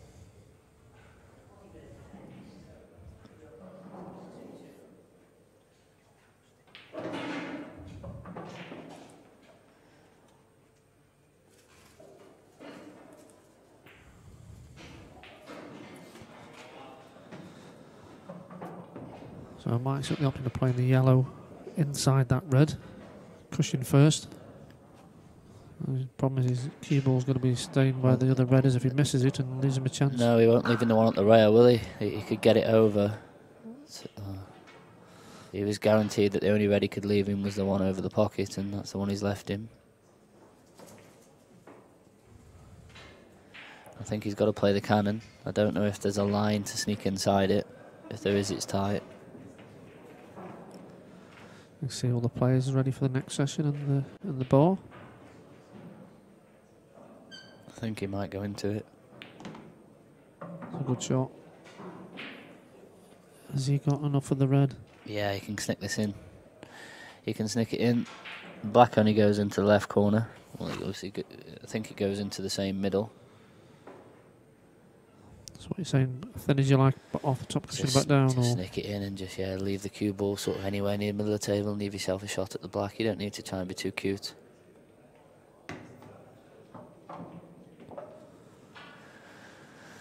Oh, he didn't get no side on, did he? no, but he's okay. You don't need to worry about anything other than the pot here. If you can in the yellow, you're not going to go off. If you pot the yellow, it doesn't matter.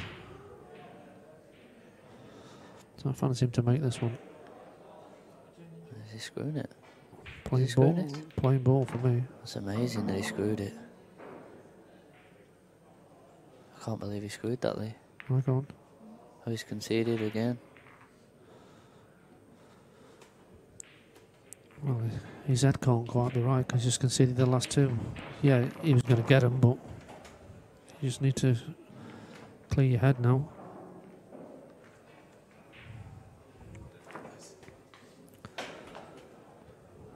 It's been a good match, apart from the last couple where Scott's just been in and not quite got over the line on them.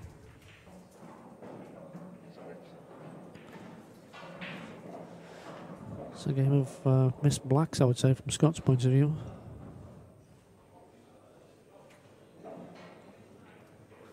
From Mike, he hasn't made as many mistakes, and probably, I'd probably say if you put one on Scott's side, he'd be about the right score. He's dodgy racked himself there, but yeah, I think Mike's definitely had less chances than Scott. So I think he'll be happy to be 10-7, given that he's probably only really, missed a couple of easy chances.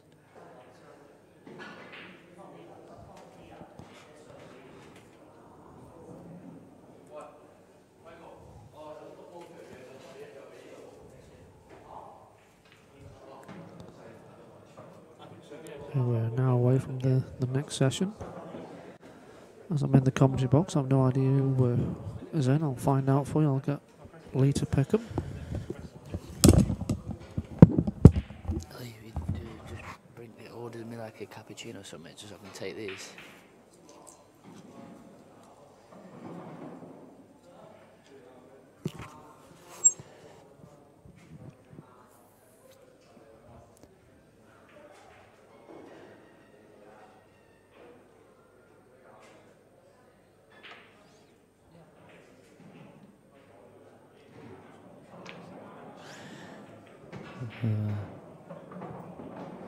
Cleavers give us a reason why that they're racking the balls up off to the right hand side there.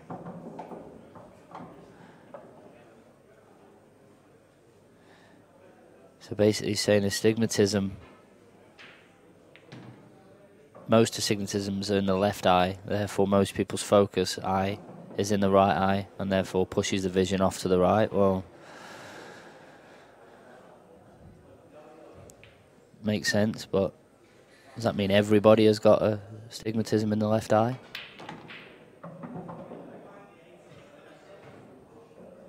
Dorian's watching all the way from France. Yeah, I'm glad you're enjoying it, and I'm sure Christoph and a few of the other top boys, Roger, will be over for the series of events next year. So hope to see you then, Dorian. That's why I was talking there. Scott, as he potted the first ball there and's gone in off.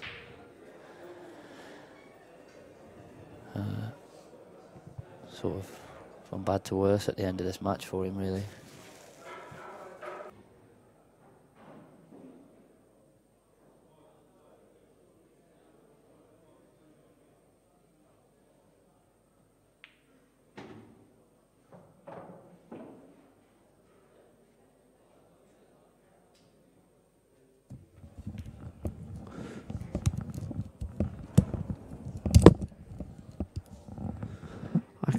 Can confirm that the next match on the main stream table is going to be Stephen Petty against Don Cooney, which I'm sure will be a cracking match.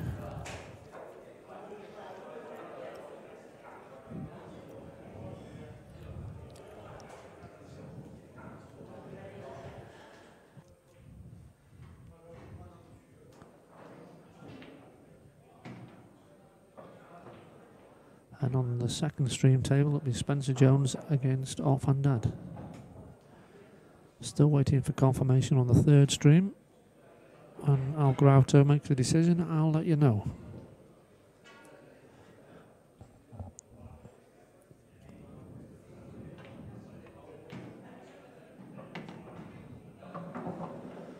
So Scott's back in.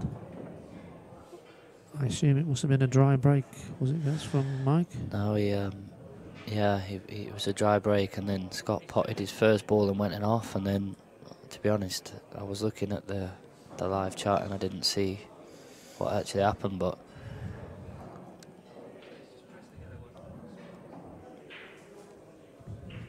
either way, I'll be happy to be back at the table.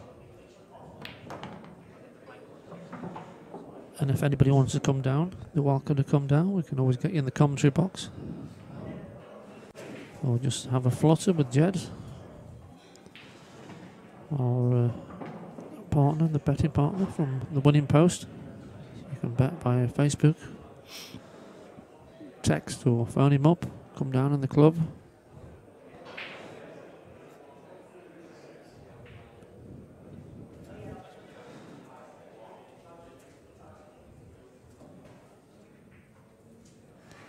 Played on the one below the black. Played the cross double as he got obviously over hit it, and that's a really good recovery. He'd like to land on the one below the black next with an angle to screw back into the black to nudge it so it goes in the corner. Yeah, it doesn't look like he's got a lot of room though between the 8 ball and the yellow. I think there's more than you think, and it's one of those again where you're better off being a little bit too long. Well, yes, if you're too short, then it's not ideal. So I think if he over hits it, he's okay. He can just screw into the black. He's under hit it. I mean, was there a case of being lower where you just top through, off ball on the black and let the white trail over to the side cushion? You've got the yellow then long or middle.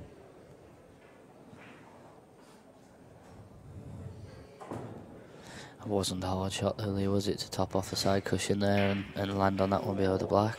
He's just under it though, that's a problem. You know he's made a few mistakes on the back end of the match, and if it could go wrong, it would go wrong for him. He's still got a shot. He can still pot the one in the middle, a little bit of check, if he's not on the one below the black, that is. The way he's looking at this tells you that he is. Yeah, you'd have to be careful with the slide as well, playing the one. The only worry about this is yeah,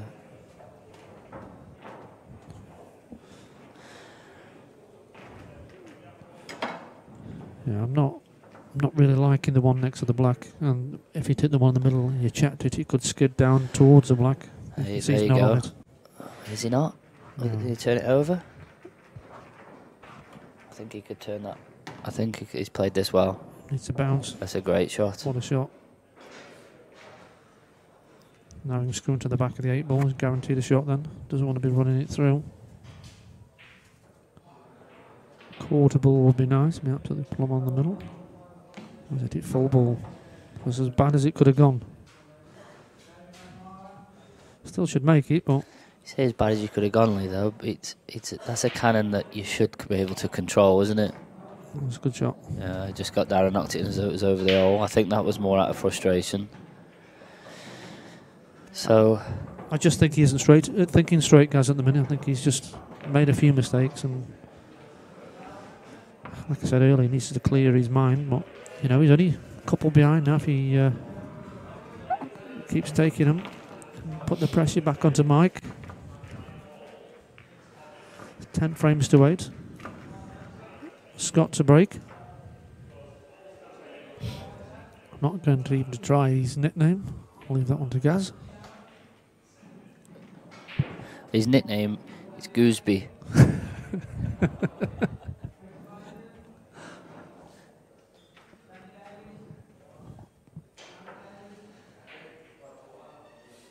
Somebody just put, get Chris Gill on the third table. Well, I've no idea who's on the third table. Let me go and find out what Al Grautos made the decision. Hold on. Paul's passed one over to me. It's Simon Fitzsimons against Matt Brearley. So Good choice, that, I think. I don't think we can argue with that. I know that one Danny might have wanted Chris on, but I'm sure we'll get him on later on. He just needs to keep winning.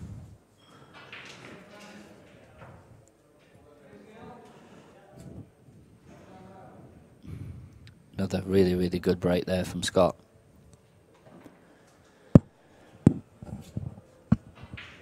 And that's the reason why he'll be absolutely gutted if he does lose this match, because he's broke well and he's created quite a lot of chances for himself. But sometimes, obviously, at pool, there's no explanation. Sometimes it's just not there and you're not quite seeing it properly and thinking straight. And obviously everyone knows how good he is. And when he's on, he's more than capable of blowing anybody away. Yeah, I certainly wouldn't write him off in this match. This is a great shot. Just needs to... That's a shot of the match, that. Not only has he got on the red, he's got on it with a slight angle to drop on his bad one into the middle.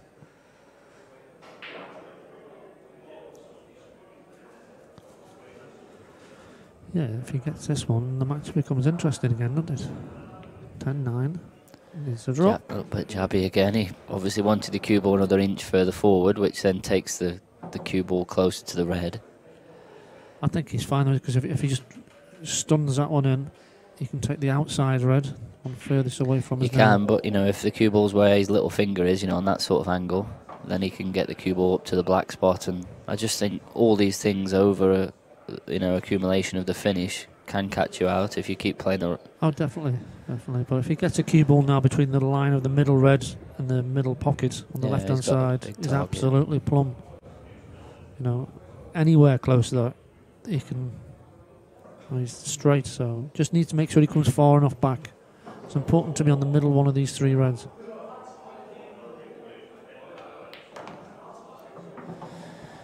That's okay. Yeah, it's not ideal, but he can just do the soft flick into the red. Will be taking the middle one of the three. I don't think he can run past it without kissing the red. I don't think he'd want to be honest.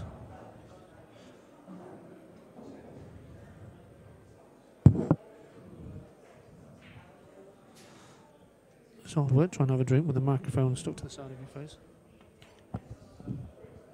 That's a good shot. Played the cannon. A little tap on his knee from Mike. So, all but the easy work to be done to get to 10-9.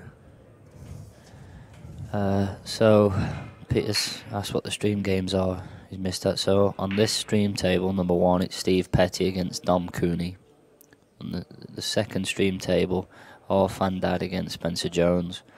And then the third table, which is streamed but with no commentary, is Simon Fitzsimmons against Matt Brearley. Yeah, you can find the links on the players' Facebook page. Go on there. You'll have the link for the Q score and also for the feeds from Beard Productions.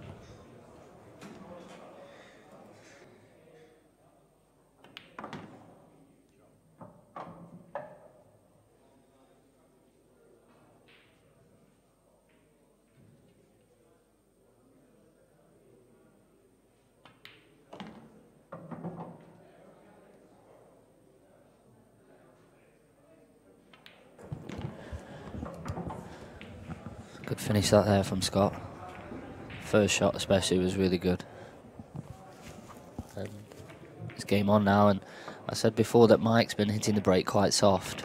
He's been flushing the front ball but hitting them too soft for me, so it's when you're playing a match you need to be aware of what you're doing. It's not always easy, but you know, if you're snatching or, you know, if you're queuing across or however it is that what you're doing in a match that's wrong, you've got to be aware to correct it to yourself. You know, it's not like tennis where your coach can, not that they have them, but can come on and basically give you advice and tell you what you're doing wrong. And the thing with the break is big. You have to realise what you're doing, and he's definitely hitting it too soft. That time it was hard and he screwed straight off again. But what I mean is it's just like a hard punch really, and you know, when the table plays this quick you can half get away with it, but you need to hit him harder than that. I think that stems from his snooker background, because a lot of snooker players don't tend to break well, do they? And I think he is from the snooker background where he doesn't really get his body out the way of the break. It's all in line. Yeah, he stands on the break shot the same as he does on a normal shot, which was hard to get your cue past your body then.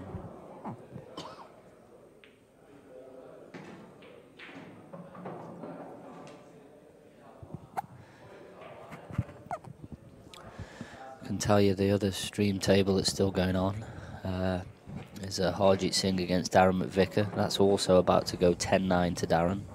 But yeah, 10-9 to Darren. Harjit's about to pot the black for 10-9.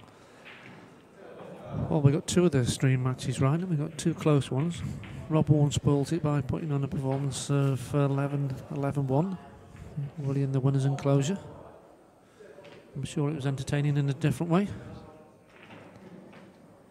I think sometimes at black ball rules here, because someone goes in off, you're sort of suicidal if you lose the frame, and especially when in the open you're on. I think because you've got the free shot, sometimes you can sort of confuse yourself on what to do.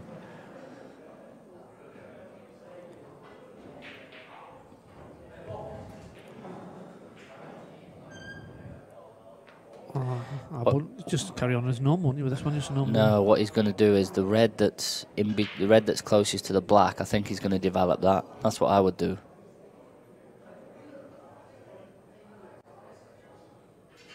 Surely you put the white on the side rail, wouldn't you, and play it that way.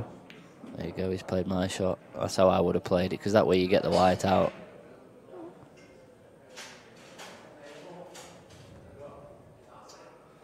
Well, he's got a great chance to take us to a hill 10-10. With his break. New favourite. That would have been 4 in a row if he does that.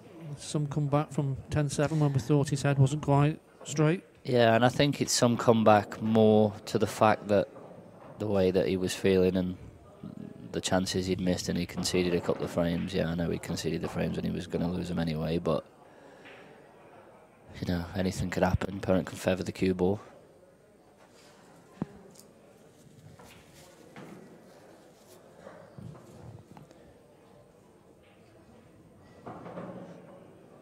Again, they're absolute tap-ins, but as long as you take them in the right order, they're tap-ins. Is it the 2 in the bolt and then back for the middle for you? Yeah. Yeah, always got an option of just potting the long one now. Potting the one over the left corner. That's what he's going to play. That's what he wants to play, but the yellow's in the way a little bit of his arm. Be a little bit easier for us, Lee, being left-handed, because your arm's out the way a little bit. Yeah.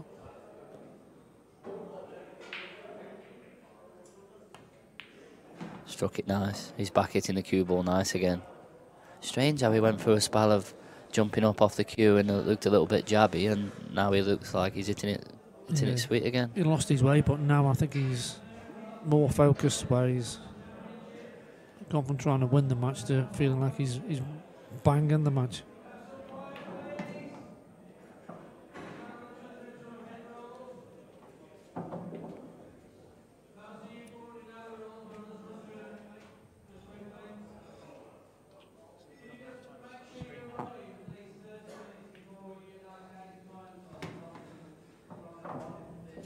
Yeah, like you said, the simple stuff to do. Couple of stop shots.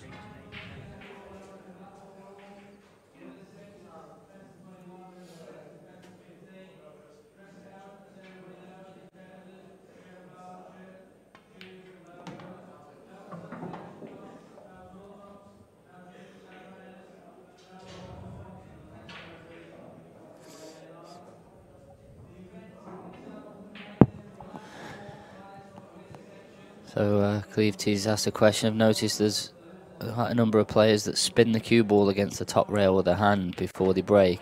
The only reason that they would do this is just to clean the chalk off the cue ball. It's just basically cleaning the cue ball against the rail. So 10-all. Scott's break. And the way he's been breaking, he's a big favourite. But 10-all. Grip the cue a little bit too tight or don't quite push it through in a straight line. And well, he's won better than last year. Now he's got a chance to get rid of that result. Level the match up. I'm going break and clearance here by Gooseby. I just fancy because he's been hitting the break so nice. Wouldn't surprise me. And he seems to be the man with the momentum at the moment. Mike's sort of sat there for the last few frames. So we will see from the break. With you saying that, guys, he's bound to either go dry or red off. Yeah, well. Shake of hands. 21st frame. Scott to break. It's one of them where he's been breaking so well he deserves the pot of ball, but because he's missed so many chances and Mike's really only done what he's been allowed to, you feel as though Mike sort of deserves a chance as well. I hope they come out scrappy and they have to play their way into the frame and then one of them gets a good clearance. I think it deserved a decider, and I said it about 4 each or whatever it was. Oh, he's dodgy wrecked himself, and you know they didn't break, but he's got plops as well. He has, but how bad did he hit him though? I've been saying how well he's been hitting the break. His head come up, I don't know if we can get a replay of that, but his head come up and bit of tension. He screwed the cue ball way too much.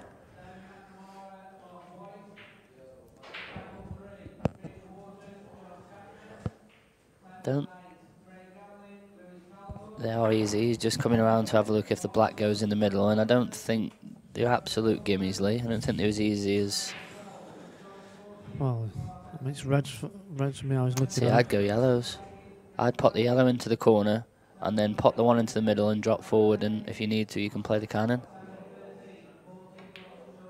That's the right shot for me.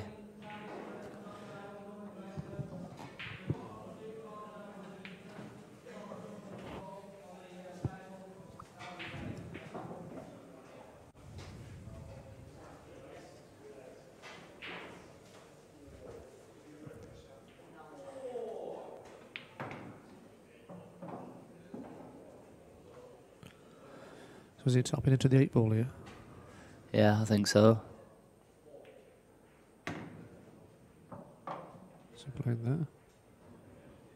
That's a good shot. He's going to just pot it and drop onto the one on the top cushion, is he? And then the yellow goes into the right middle and the one next to the black goes. Yeah. Needs the right angle off this one then. Doesn't want to be straight.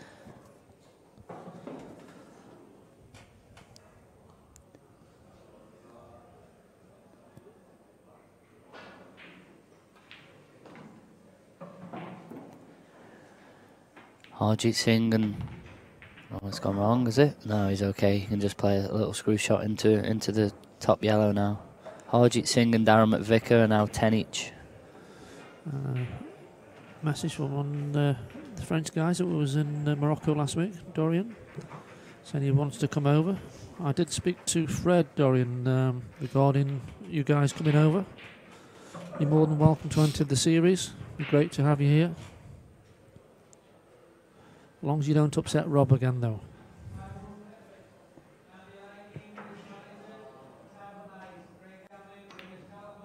Oh, he got lucky. His adrenaline got into that one, didn't it? Yeah, he got lucky there. He could have ended up on top of the red. Well, he's got a shot to play now.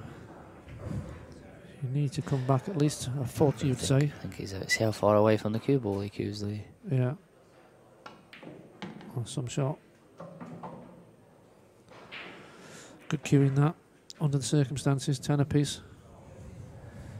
If you watch this, if you watch how far his cue is away from the cue ball here, it's like at least 2 inches. See? Look at that. Still doesn't stop him potting him though. Well, it's been a fantastic match. Shame there's a loser, but the winner this time is Mike King. Oh. And you have to say well done to Mike there, because he was frozen out at the back end of the match to hold himself together. Yeah, definitely. Scott isn't out the tournament for all Scott's fans. He was in the same position as at the last event and got to the final, so you know it's a long way back, but he's proven before and he can do it and can do it again. So that's it from us two for a bit. Go and see if we can get some more commentary team. Or the next session is in 35 minutes, and I'll see you shortly.